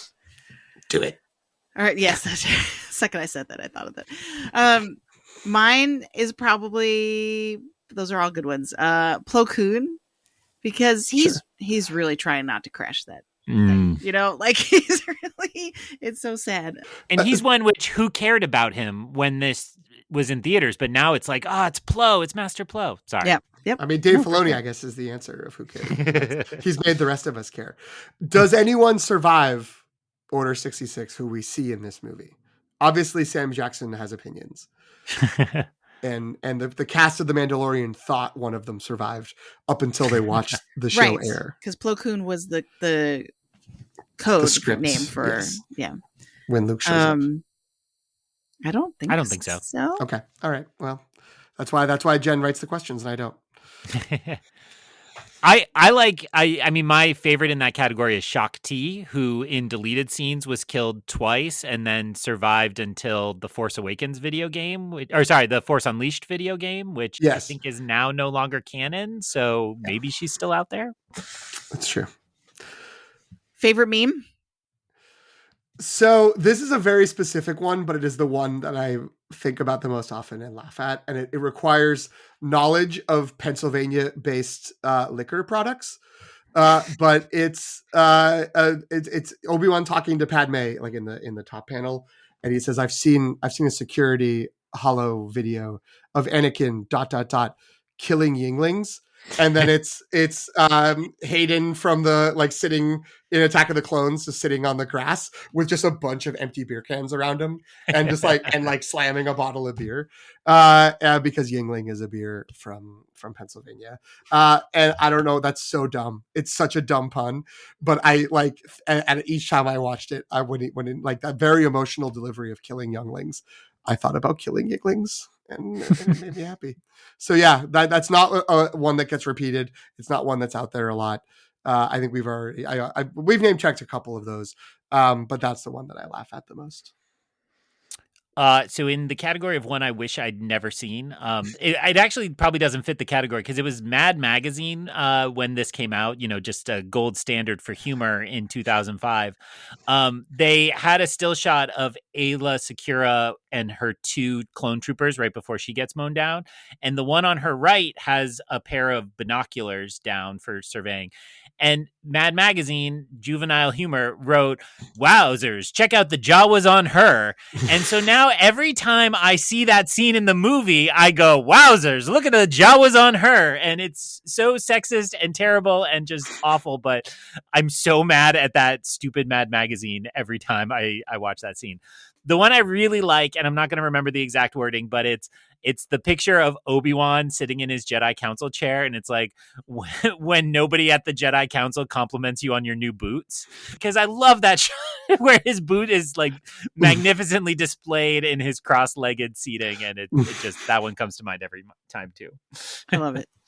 I'm gonna have to go with, I mean, obviously all the I have the high ground ones are very funny, but because this just makes no sense, I really like Bananakin. Do you know?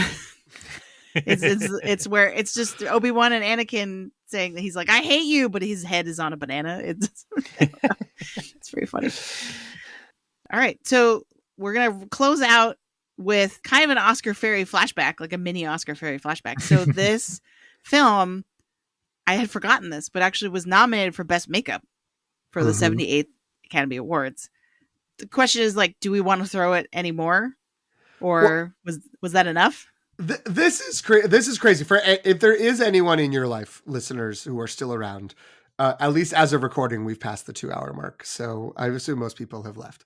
But anyone here who knows folks who really believe there was no backlash to the prequels were actually always sort of loved. The lack of nominations for this movie is the best indicator that everyone had given up. Everyone was like, we're done with these. We don't like anything about them. This is the only theatrically released live action Star Wars movie to date not nominated in visual effects. Wow. None of the prequel scores were nominated for That's best crazy. Original score. My answer was John Williams. He's so good in this one. Totally different.